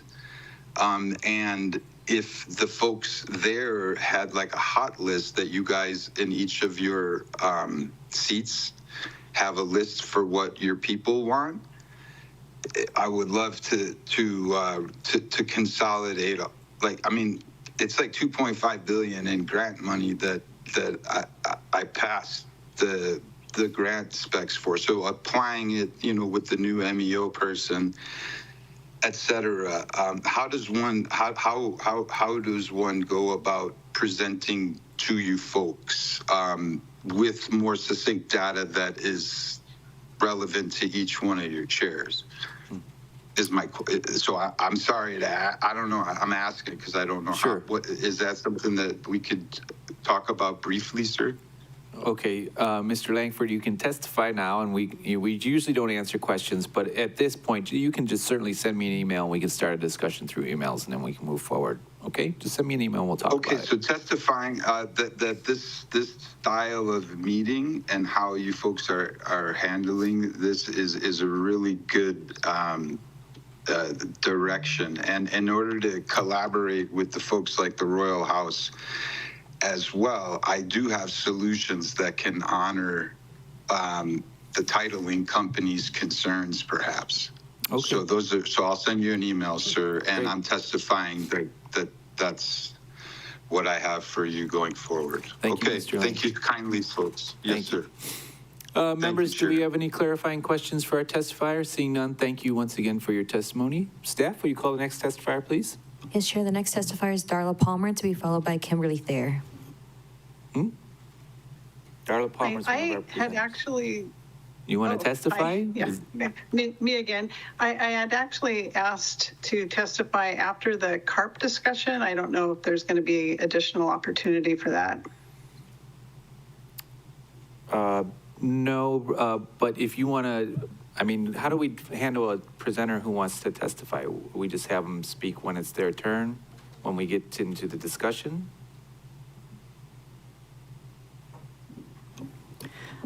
Chair, she is able to speak as a resource, but she can also submit testimony now. Oh, you can submit testimony. So go ahead, Ms. Palmer. I'll just wait and speak during the discussion if there's an opportunity. That'll Thank be you. great. Thank you. Okay, staff, will you call the next testifier, please? Yes, Chair. The next testifier is Kimberly Thayer. Ms. Thayer?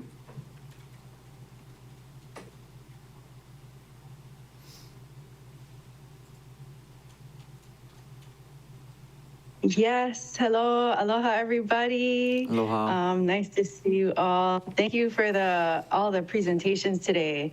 I am working, or my team is working on the community forest plan for Maui Island.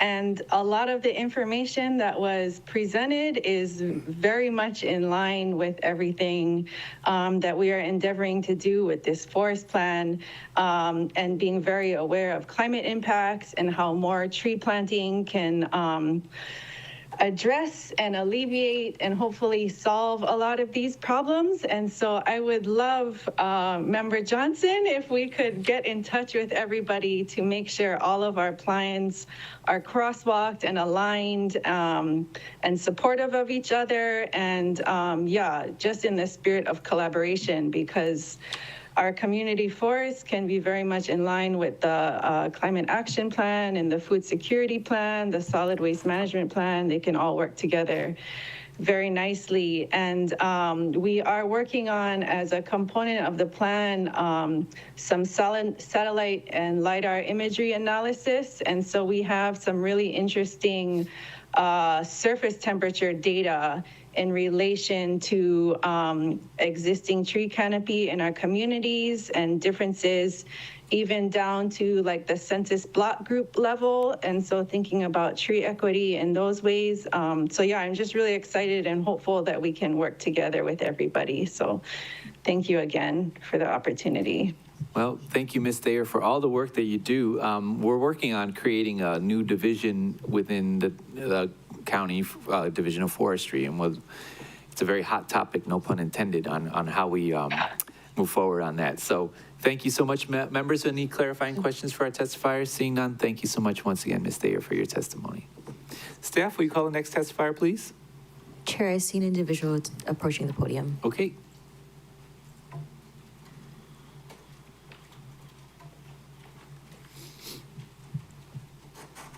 Aloha kakahiaka, aloha kako, kako, and aloha akaku. Good to see you, Mr. Johnson, this morning. I know you're working hard. I've seen that big old climate change report out there in the press binder. I knew you were working. I was just kind of wondering what you was working on all that time. And thank you, Mr. Pearson, Miss Powell or Mrs. Powell, for being here.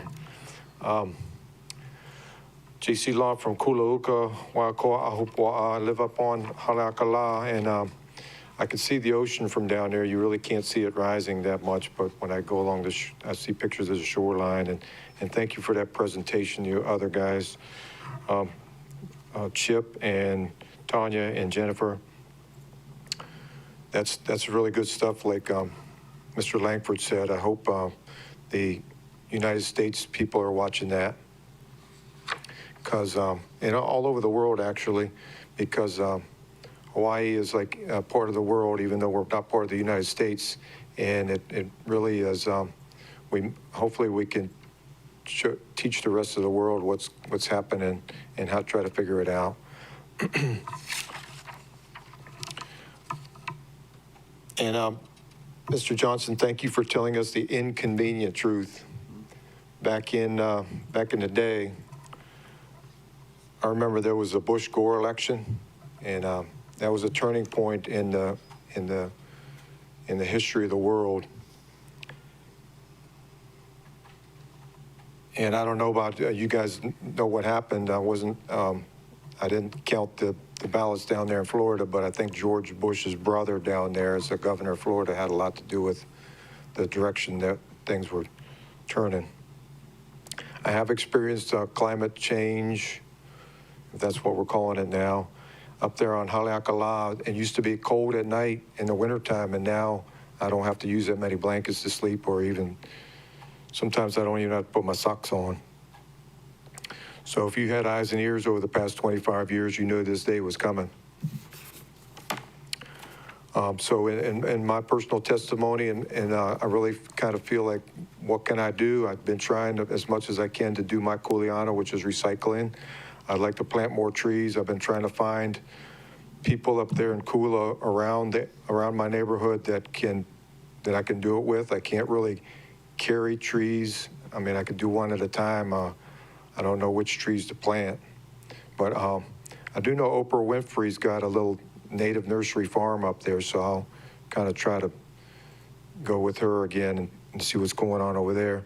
And personal testimony, I walked down Na'ala'i Road, and that's where her nursery is, and the cops came twice because I didn't find out who it was, but I'm pretty sure somebody goes to church up there, the Roman Catholic guys, called the cops on me just for walking down the road. So I'm throwing it back on the churches again. I know you're familiar with that area, Mr. I know.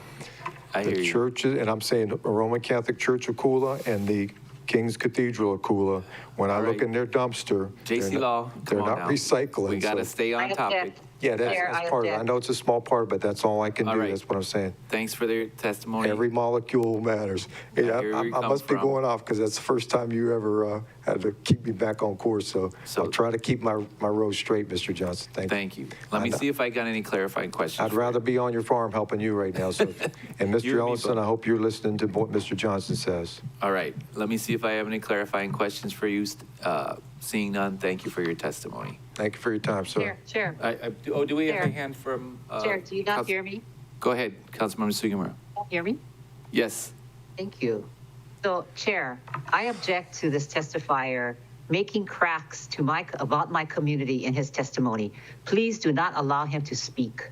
Is that a Please question? do not allow him to speak. JC Law, just, That's a statement. she's making a point, and I agree with her. You got to stay on topic. And you were on topic 99% of the time. You just got to stay on topic, JC. I'm not asking for a response from you.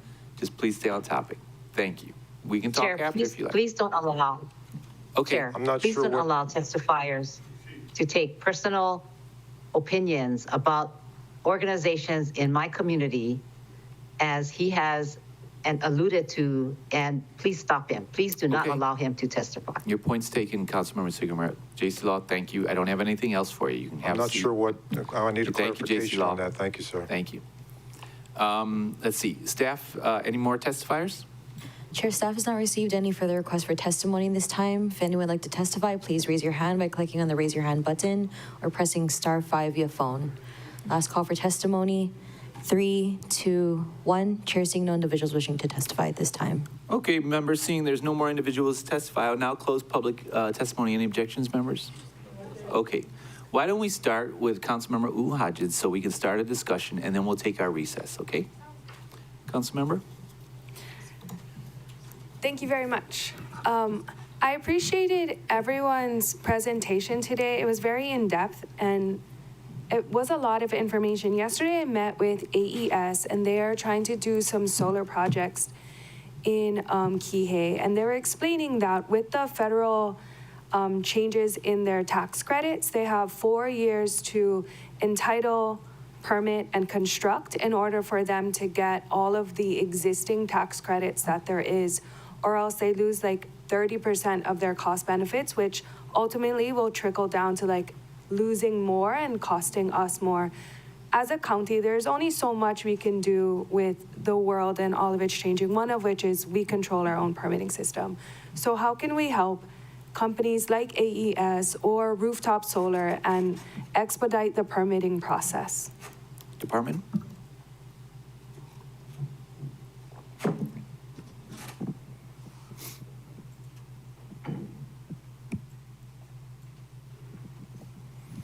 Thank you, Council Member.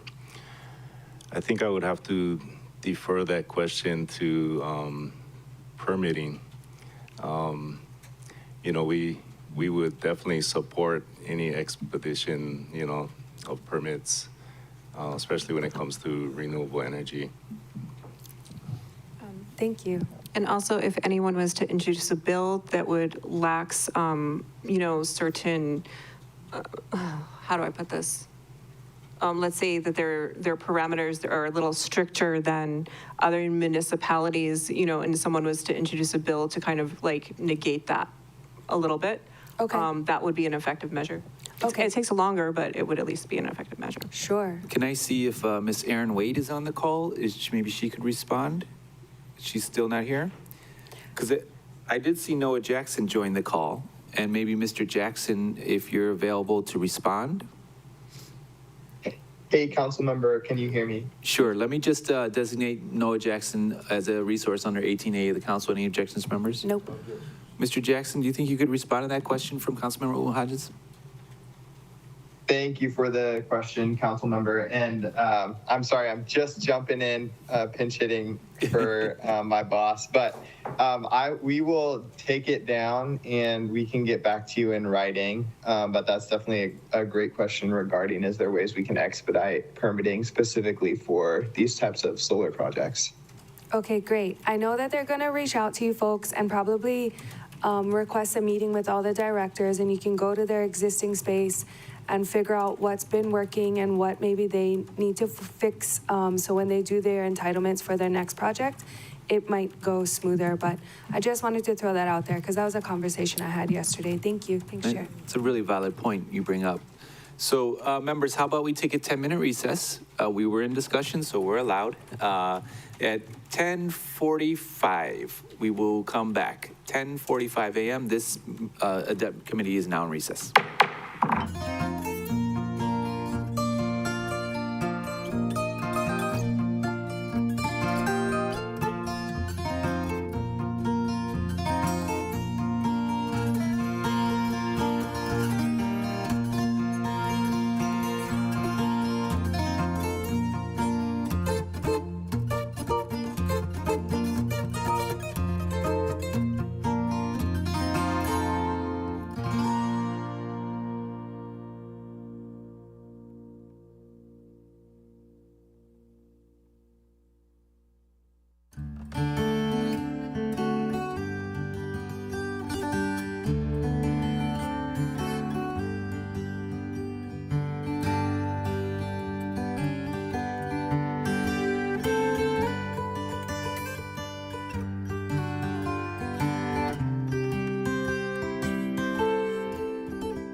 Will the ADEPT Committee of 10/9/2025 come back to order? Time is now 5:51. I hope we're all refreshed, ready to rock and roll and ask pertinent questions and have this discussion. We're going to move on to Councilmember Tom Cook, who's next. So, Councilmember, the floor is yours.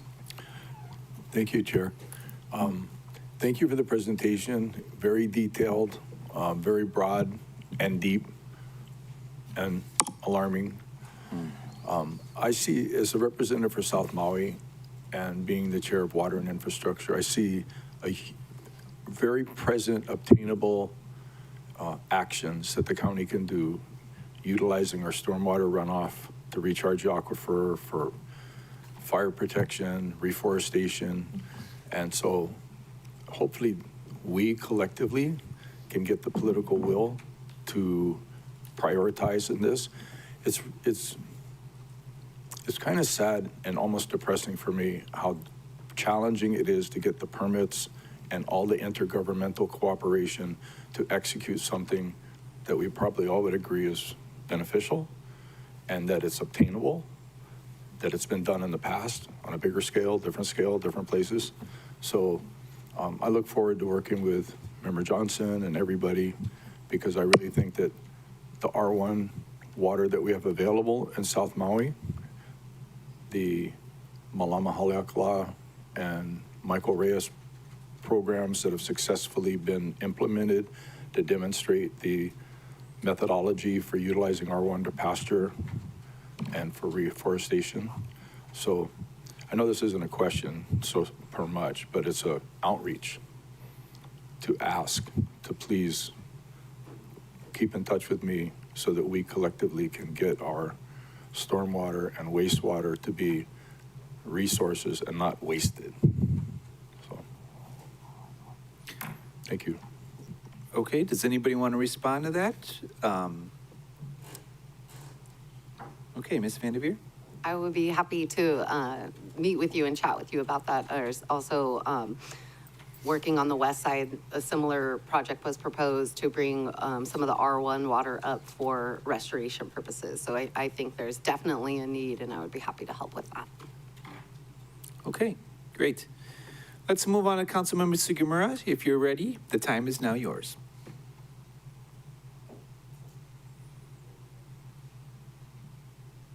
Oh, you're muted, Councilmember. There we go. I'm sorry. In your action plan, you have items that are high priority. One of it is permitting, but there's also many more. So in that, the administration does not have I forget what the committee was, what the division was called in the mayor's office anymore. Who is overseeing this plan in the administration? Department?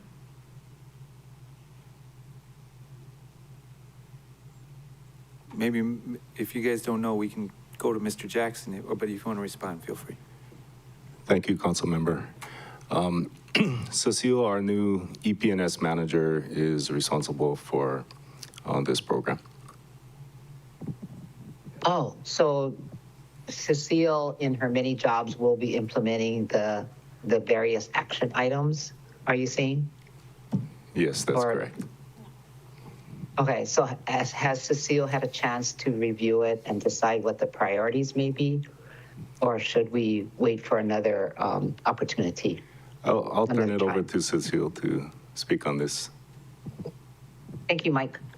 Thank you, Deputy. Thank you, Councilmember Sugimura. We have had an opportunity to review. I have been involved with the CARP in the past.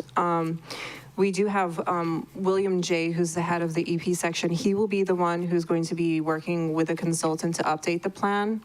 We're also working with IT to update to provide a dashboard that does have all of our strategies and action items through each one.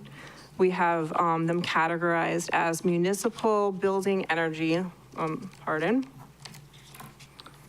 security for the people. We have for waste, we have transportation, and agriculture, land use, and natural resources, education and outreach, as well as one more here. funding sources. So far, categorized with action items and strategies going for each of the priorities in those sections in order of priority. So you have it categorized and you're going to be working on it. I'm sorry, I did remember that you said William J. was, he's brand new, environmental protection hire.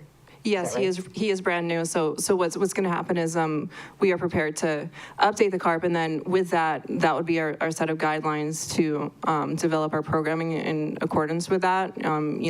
Implementing it through our grants program and partnering throughout the community, networking with other groups, and just moving forward with under the direction of the department director and deputy, and you folks as well, of course. Thank you. Chair, would you ask for a copy of that categories that they have then dissected the action plan? Yes. So when you guys are ready, you could send it to the committee and then we can distribute it. Okay? Thank you. All right. Thank you, Councilmember Sugimura. Let's move on to Chair Lee, if you're ready. No questions right now. Thank you. Okay. Thank you, Chair Lee. So I'll move on to my set of questions. Dr. Fletcher, if you're still on the call, and if any of the presenters want to turn their cameras on so we can see your faces so that we can be ready to ask you guys all the questions. First off, Doctor, I know you're a busy person, and I want to thank you once again for joining us. I mean, the slideshow you presented, if people aren't moved by that, I don't know what's going to move them, because it really is kind of intense, the things we're facing. So I have a question. In your presentation, you mentioned El Niña and El Niño, if I'm doing that right. How does that fit into what we have to prepare for? Do we know when those events are coming? Isn't it like a certain set of years? Can we prep for those in addition to all the other things? So they are not predictable until you're about 6 months away from the event. Oh boy. They aren't perfectly cyclical. They average around, 5 to 10 years, 8 years-ish, switching back and forth. The thing to worry about is the super El Nino, and they come along every decade or so. Hang on one second. Can you close my door? Never heard of a super El Nino. Boy. So 1982 was a super El Nino. I think 96, there've been a couple. And yes, we can prepare, because we know during both El Nino and super El Ninos, we have extremely hot conditions. We tend to have more tropical cyclones, hurricanes. We tend to have more intense rainfall. Sea levels tend to be higher because the ocean is warmer in this part of the Pacific. And it's basically preparing for extremes. And, that's what we should prepare for anyway. Right. It's the extremes in weather, the extremes in ocean weather, as well as atmospheric weather that we need to prepare for. And the discussion you guys are having is absolutely appropriate. Preparing for climate change is about housing. It's about feeding our people. It's about clean energy. It is about waste management. It's about all the things that you folks do, and getting those completed as quickly as possible and as robustly as possible and as solid as possible to weather the extreme weather, whether it's heat, we have extreme heat coming, or high winds or intense rains. Right now, I just got a news report that the Honolulu Highway is suffering from king's tides, and they're slowing down traffic. The water's coming over, crashing onto the road. If you had El Nino, king's tides, and what's happening in climate change, is there like a universal design in a way that managed retreat just pulls us all off the shore? Is there something that is in the toolbox that just addresses all of those things, or is it just do the housing, do the farming, there seems to be so much, and it's a moving target. Well, taking one action very often can accomplish several types of mitigation. So requiring all coastal houses to be up on post and pier so that there's freeboard underneath the house. It adds to cooling. It means that waves running up can go under the house rather than cause damage. And moving portions of the highway, which DOT is in the process of trying to accomplish and to fund, that should, if you can remove the hardening that's there when the highway is moved, that can bring back the sandy beach, that can bring back the monk seals and the turtles. You get many sort of co-benefits with one big solid action. Thank you, Doctor. My time's up, and I'm going to turn it over to some other council members, see if they have any more questions. So we'll go back to Councilmember Hodgins. Thank you, Chair. I'll continue asking Dr. Fletcher questions. Thank you very much for your presentation, by the way. You were talking about some of the things that the structures in Waikiki has to do to best prepare for whatever's coming next. Do you know how much some of the hardening of those structures cost? Because you were explaining how they're like hardening the foundations. You were showing that pump down at the bottom of one of the hotels. Yep. Do you know how much that stuff costs? Doctor? So we have found that almost every building in Waikiki that has a basement, and very often it's just the first floor of the ones that haven't been raised, are using pumps. Those pumps are not expensive. I don't have an exact figure for you, but I'm sure they're hundreds of dollars. Okay. So that's a common tool to use in the short term. In the longer term, for a large structure like the resorts, anytime you want to renovate, say, a wing or a portion of the structure, raise it at the same time as part of the renovation. Raise it so that there's freeboard underneath. And then slowly over the years, you get the entire building improved in terms of mitigation. Okay, thank you. I'm asking because if anybody's paying attention to what Maui County has been dealing with, we're looking at converting some of the shoreline structures to long-term rentals and their multifamily units, and how much that may cost someone when they're living close to the shoreline like this, considering everything we're dealing with. I never also heard of a super El Nino, and you said it happens every decade, or near about every decade. And so it was 82, 96. When's the next one? It feels like it's right now sometimes. Or I'm just going through like early menopause, but one of the two. We do a quick search on Super El Ninos and see if I can give you the dates. And it is not at all predictable. Oh, boy. Until you're a few months out. Okay, I'm gonna look that up. For now, I guess we just invest in fans or something. Thank you. Thank you, Councilmember. Okay, let's move on. Okay, we got a question from Chair Lee. Go ahead, Chair Lee. Thank you. Still with Dr. Fletcher, and thank you all for your fantastic presentations.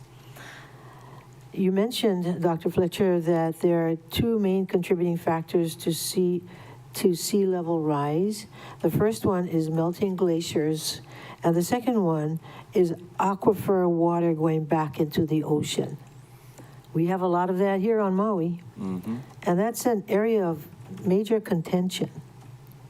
See, there's some people in the population that want to have the water go back down into the ocean, and then there are others who would love to have a portion of it or a lot of it stay on land to recharge the aquifers and also to provide housing. And so where do you stand with this situation where there's this major competition for the same water? Dr. Fletcher? So I'll answer your question in 1 second. The Super El Ninos were 1982 to 83, 1997 to 98, and 2015 to 2016. And again, they're not predictable or cyclical. With regard to the aquifer water, we do not scale up to be a significant source of sea level rise through our water use. Continental aquifers are multiple times larger than our islands. So I don't think this is an issue that we need to concern ourselves with. But I will say with regard to your question that every drop of water is precious. We need to figure out how to reuse water. We need to figure out how to trap that gift from the sky and slow it down and retain it so it recharges our aquifers. As you've seen, precipitation is decreasing, drought is increasing, temperature is increasing. We need to rethink our whole water management system.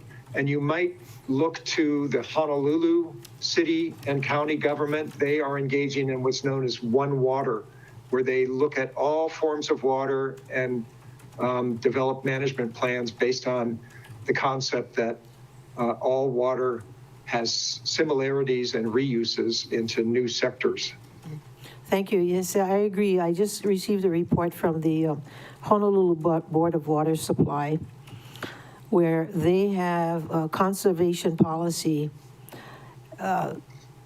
such that it's so successful that they are able to serve people an increasing population, and we have more water than them and way fewer people, fewer residents. And yet there's this constant battle for water. But my other question to you is, you talked about sea level rise and the coastline homes and so forth. Whose responsibility do you think it is? Is it the government's responsibility, or the homeowners or the property owners to take care of the issues concerning sea level rise along the coastline? Dr. Fletcher? I'm not a lawyer, but in my opinion, it is the government's responsibility to take care of the beaches and the natural environment because they are a public trust resource. And it is not the government's responsibility to take care of private property in the sense of protecting it from sea level rise. The homeowners, the responsibility falls on the homeowners, in my opinion, through the permit system that the county and the state and the federal governments have created. Of course, those properties were permitted many years ago before sea level rise became an issue and climate change became an issue. I don't think that county permits can predict, global changes like that. Yet you say we're still responsible in a way? Not for the private properties, no. Okay. So the typical reaction is to build a seawall, and those were outlawed by the state in 2020. Okay, thank you very much. Thanks, Chair. Thank you. Councilmember Sugimura, second round.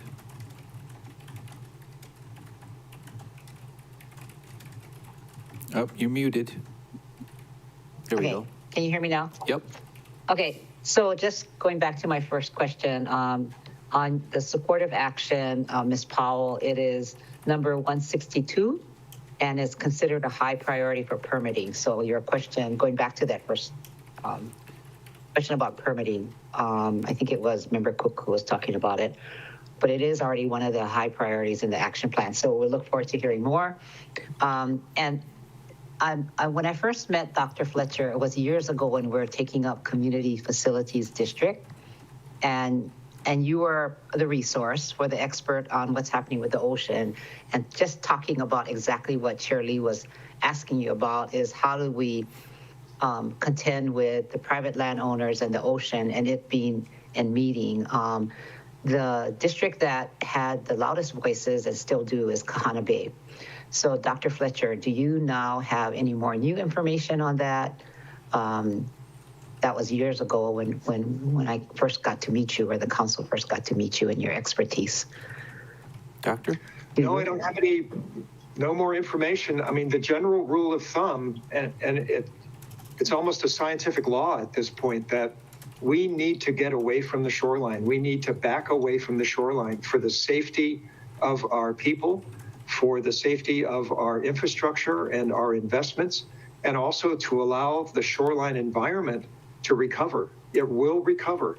Sea level rise does not kill beaches. Beaches can survive sea level rise if they are allowed to migrate landward with the rising ocean, and we need to get out of the way. We could end up, for instance, Tutuila in American Samoa has chosen to armor all of its shorelines with seawalls. They no longer have any beaches except in one location. And we are moving quickly in that direction, unfortunately, because we allowed decades of seawall building before we outlawed seawalls in 2020. What about sand? What about putting back sand? Sand nourishment is an option. They're doing that in Waikiki. In places where you have man-made beaches like Waikiki, I look at it as environmental maintenance, putting the sand back on where it has disappeared. But then where you have natural beaches, putting sand there is a short-term solution, especially say, let's look at Kaanapali Beach. That's going to be a short-term solution that should be accompanied by plans to retreat.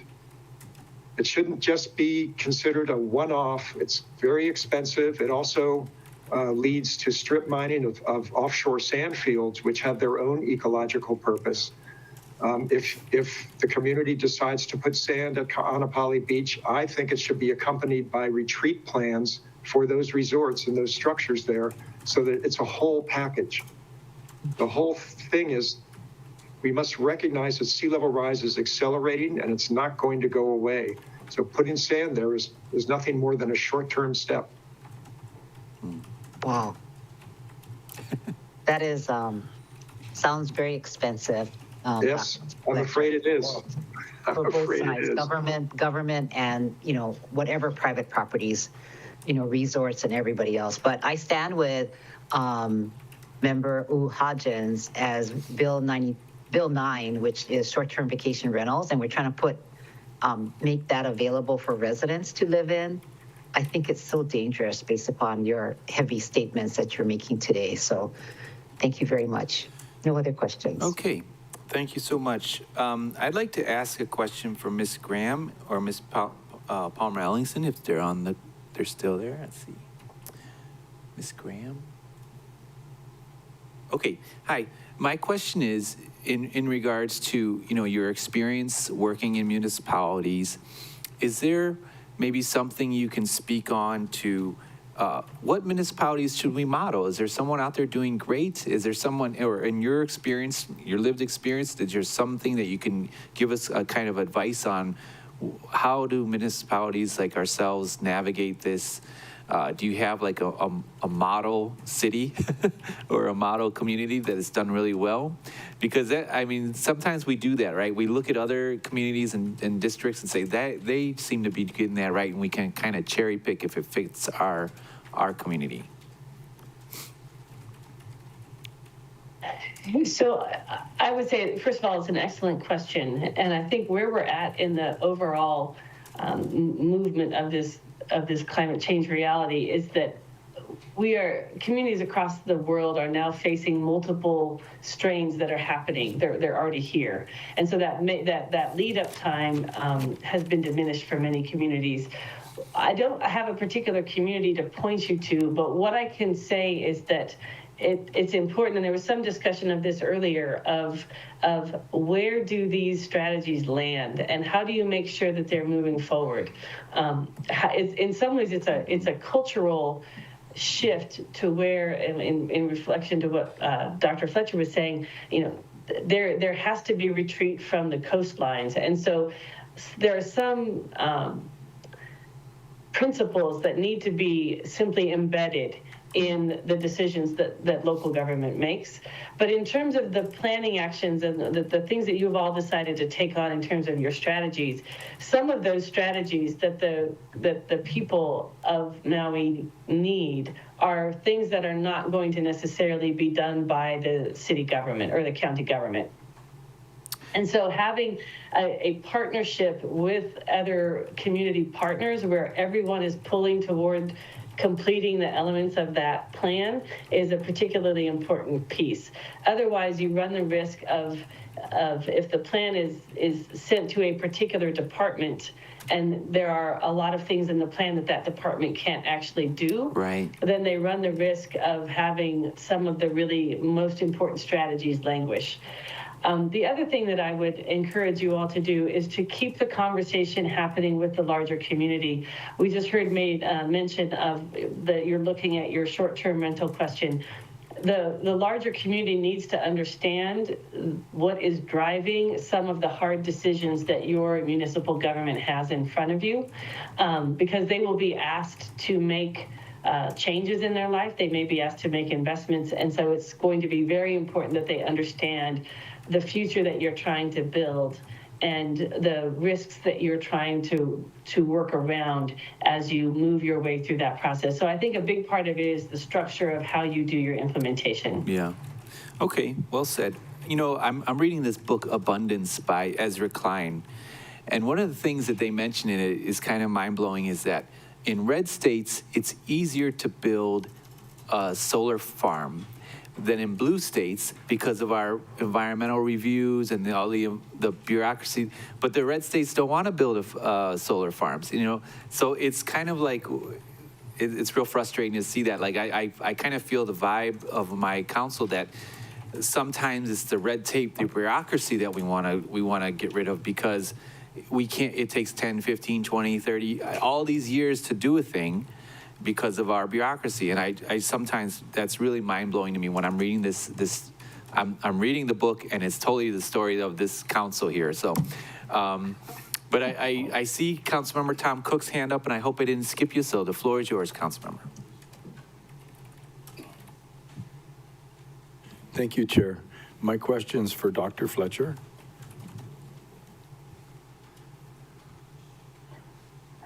Thank you, sir. So, kind of a variety of shoreline, not shoreline hardening, but your thoughts on T-groins and offshore breakwaters. And what I'm pointing at, some of the areas, like North Shore Oahu is one extreme. And on Maui, we have areas where it's relatively shallow for a prolonged period going out. And are other mitigating factors part of the recipe for this transition for higher sea level and higher tides? Dr. Fletcher? Yes, of course. And it all gets very complex.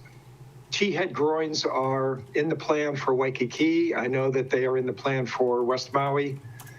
The theory behind them is that they create sort of an embayment effect where, in fact, we do see in natural embayments around Hawaii a reduced rate of erosion. We can even see accretion where sand is collecting there. And so the idea with T-head groins is that they would stabilize the sand that you put on the shoreline. What I'm afraid of is that as sea level continues to rise, eventually that sand will erode away and it will become too expensive to replace it every year. And you're left with these gigantic T-head groins. Take a look at the New Jersey shoreline and you can see dozens and dozens of abandoned groins that litter the shoreline there because they could not find the money to continue to nourish the sand. So I think that if you're going to build a T-head groin, you should consider a bond or something to remove it or some sort of mechanism to guarantee that there's always sand. And eventually the sea level rise, and I'm talking about still this century, is just going to jump past the current shoreline. The T-head groins will be totally offshore. And then, then you're stuck with something that's not functional anymore. A groin will trap sand that would have been going to someone else's shoreline. So a groin only works with sand that you put there. And you have to pay attention downstream to make sure you're not causing accelerated erosion down there. So these things are very tricky. With regard to offshore breakwaters reduce the wave energy and landward of them, behind them, they create a wave energy shadow. and sand will accrete there. Well, that sand would have been going to someone else. And so, sand is a zero-sum game. You can trap it with these engineering devices, but who are you taking it away from? That really has to be thought about. Thank you, sir. One aspect of it, and welcome your opinion, if I could finish this sentence, Chair. The beneficial aspects, here we wouldn't use concrete and stuff. If you use big boulders like the Lahaina Harbor and the Kahului Harbor to do this type of mitigation, that it would potentially have an enhancement to the marine environment since our reefs are under pressure, that you'd have a place for fish and all the different ecosystem of the ocean to potentially help us. So that's part of the equation. Do you have any thoughts on that, Doctor? No, I think you're right. You're creating more rugosity, which is little caverns and, micro topographic variation on the seafloor, and the animals and plants that live in that sort of an ecosystem will quickly populate the rubble mound structure that you build. That's true, but we have to be careful. We can't play Mother Nature too much. We have to be careful. What is being lost? What is being destroyed? And do we truly feel that we're compensating for that in a way that's sustainable and endurable through time? Thank you, sir. Thank you, Chair. Okay, well, wise words, Doctor. Members, we did a couple rounds. I think a lot of good questions were asked. I kind of want to turn it to the presenters to have one last say, like a final thoughts, and then we could adjourn the meeting if members are okay with that. So why don't we start with Ms. Vanderveer? I appreciate you joining us and presenting, but do you have any final wise words for this body? Yeah, I think just looking for those multiple benefit projects that can really enhance a number of issues, and really funding those and collaborations through that. And then I just wanted to say, Council Chair Lee, I will talk with some of the different groups that I'm working with and kind of get a better estimate of land use for doing seed farms and what amount of land they would really need. But I think, as many projects that have those multiple layers of benefits, that prioritizing those, I think is a great way to go. Mahalo for those words. Why don't we move on to Ms. Graham and Ms. Palmer-Ellingson? I appreciate you guys joining us. I know you're super busy, so thank you so much. Do you have any final words for our committee?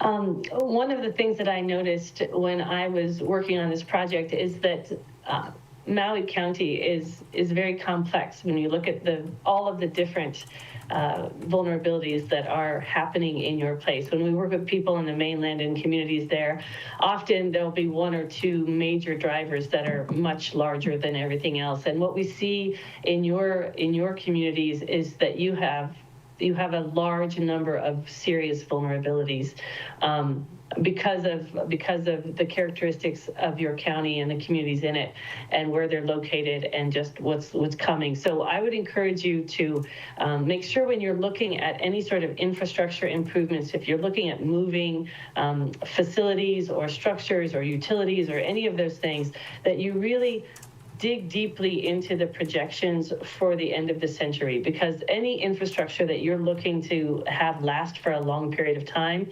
needs to really take into account that longer term trajectory. And we often don't do that. We tend to fall into the issue of just backcasting and saying what has worked here in the past. And so really making sure that your infrastructure investments are taking into consideration those highest kind of most severe risks. And then again, just encouraging you to include your community. There are lots of good ideas, and there are resources out in the communities with the people, and that can be brought to bear in that wider ranging strategy element. What are the things that businesses can do? What are the things that homeowners can do?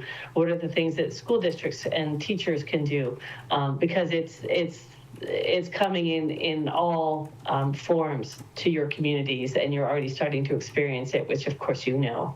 But it's been my great honor to work with all of you and to help bring that information and to just see how the community, the depth of care that your communities have. So I think you all are in good hands with the people who are there. Thank you, Ms. Darla? Ms. Palmer-Ellis? May have something. Yeah.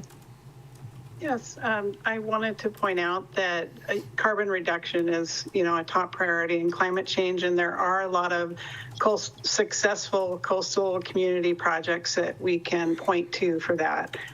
So that's information that, we can share. Also, I wanted to just briefly talk about CARP in general. It was completed in December 2022 and later codified. And hopefully our vulnerabilities that we talked about today exemplify that we don't have time to wait. In addition, one of the first priorities identified in the plan is to reestablish and staff a county climate change and resiliency and sustainability office. And at a minimum, that is to include a chief resiliency officer, deputy resiliency officer, energy commissioner, environmental coordinator, green building, and resilient housing specialist, and a grants and contracts person. So I'm mentioning this because we're at budget time, and the staffing needs to be put in place now. Again, the time frame is extended. I'd also encourage the county to reestablish the care committee, so all these issues have a central place to be discussed, and also that is the connection to public involvement. On the same note, it was mentioned about building a dashboard, and I wanted to point out that a dashboard and website was already established through the CARP process, and it has an ESRI backbone. It was established at great cost. It was made public, and since taken down, it still exists, but I just wanted to say it's there, so hopefully we're not reinventing that. And on a similar note, if priorities in the CARP plan are being changed, then that should be done with transparency. And what made me think of that is the point about LNG and the states sharing today. LNG is not part of Maui County's CARP, and it should be questioned what Maui County partners the state's talking about when promoting LNG as a bridge fuel. LNG was discussed in the CARP process, and it requires build out and cost, and for the same cost, clean renewable energy can be expanded. LNG is a fossil fuel, and it also has embedded carbon from shipping. So, and it's really unlikely it's going to be pulled back once it's established. So I just hope that we can really take that into consideration. And that's all my comments. Well, thank you for those comments. I appreciate you joining us today. Let's move on to Dr. Fletcher. Thank you for joining us. I know you're busy. I really appreciate your time. Do you have any final words of wisdom for this committee? Yeah, thank you to all of you. It's actually been a privilege to interact with you, and I've worked with Maui County for over 30 years, and the whole time it's been a privilege. I'll continue to be impressed by the government structure as well as the public. You certainly know about wildfire. You know about sea level rise. I want to remind you that heat, H-E-A-T, heat is a huge issue. The highest temperature, I believe, the highest temperature recorded on Maui was at the Kahului airport. It was 97 degrees. And of course, there's an urban heat effect there.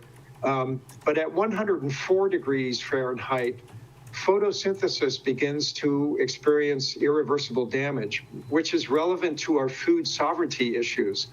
And so how do we grow food when it's too hot to grow food? You can go uphill where it's cooler, or you can go inside with industrial agriculture, which is actually a fairly advanced technical mechanism that is clean. You don't use fertilizers. You don't need pesticides. And that could be an area to consider investment in, or at least accelerated permitting for your food future. Earlier this summer, the Central Valley of California experienced 126-degree Fahrenheit temperatures, and it basically brought their food production to a halt. Wow. They provide 25% of all food in the United States. So, our supply lines of food are threatened already, and growing more food with awareness of the challenges is going to be important for every island. Thank you. Thank you, Doctor. As small as it was, we did have our first Lanai Farmers Market on county-owned property this past week, and it made me feel good that we are trying. It's small, but still, we're trying. That's fantastic. Okay, let's turn it over to the departments. Do you guys have any final thoughts, comments, concerns? Oh, before you start, let me just say this. This is Deputy Director Peterson's first time in the chambers. We want to welcome him as a newly hired Deputy Director, and you have to spin a lot of plates, and welcome aboard. Thank you, Chair. I think for our department, the main takeaway today would be the need for collaboration. The great presentations today, magnified the need for that collaboration. And like I mentioned earlier, this is a monumental task to undertake.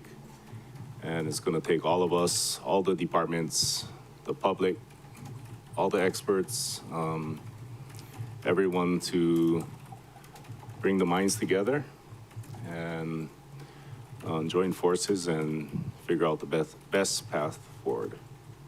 But thank you. Right on, mahalo. Mr. Jackson, have any advice, final thoughts, comments? No, I just would like from the managing director's office to thank the presenters. I know it sounds like you guys all have a lot going on, so appreciate you guys being here, and just thankful for Mike and Cecile and their team. And they're managing CARP, but we stand ready to help coordinate the overall projects with departments. So I know we had a conversation about that last year, and we look forward to working with everybody on it. Thank you. Thank you so much. Ms. Powell? Thank you, Chair Johnson. I did want to digress a little bit. We do have a new staff. We onboarded 6 new employees in EPNS, and we do have an expansion position dedicated to the CARP as well as the EP section head as well.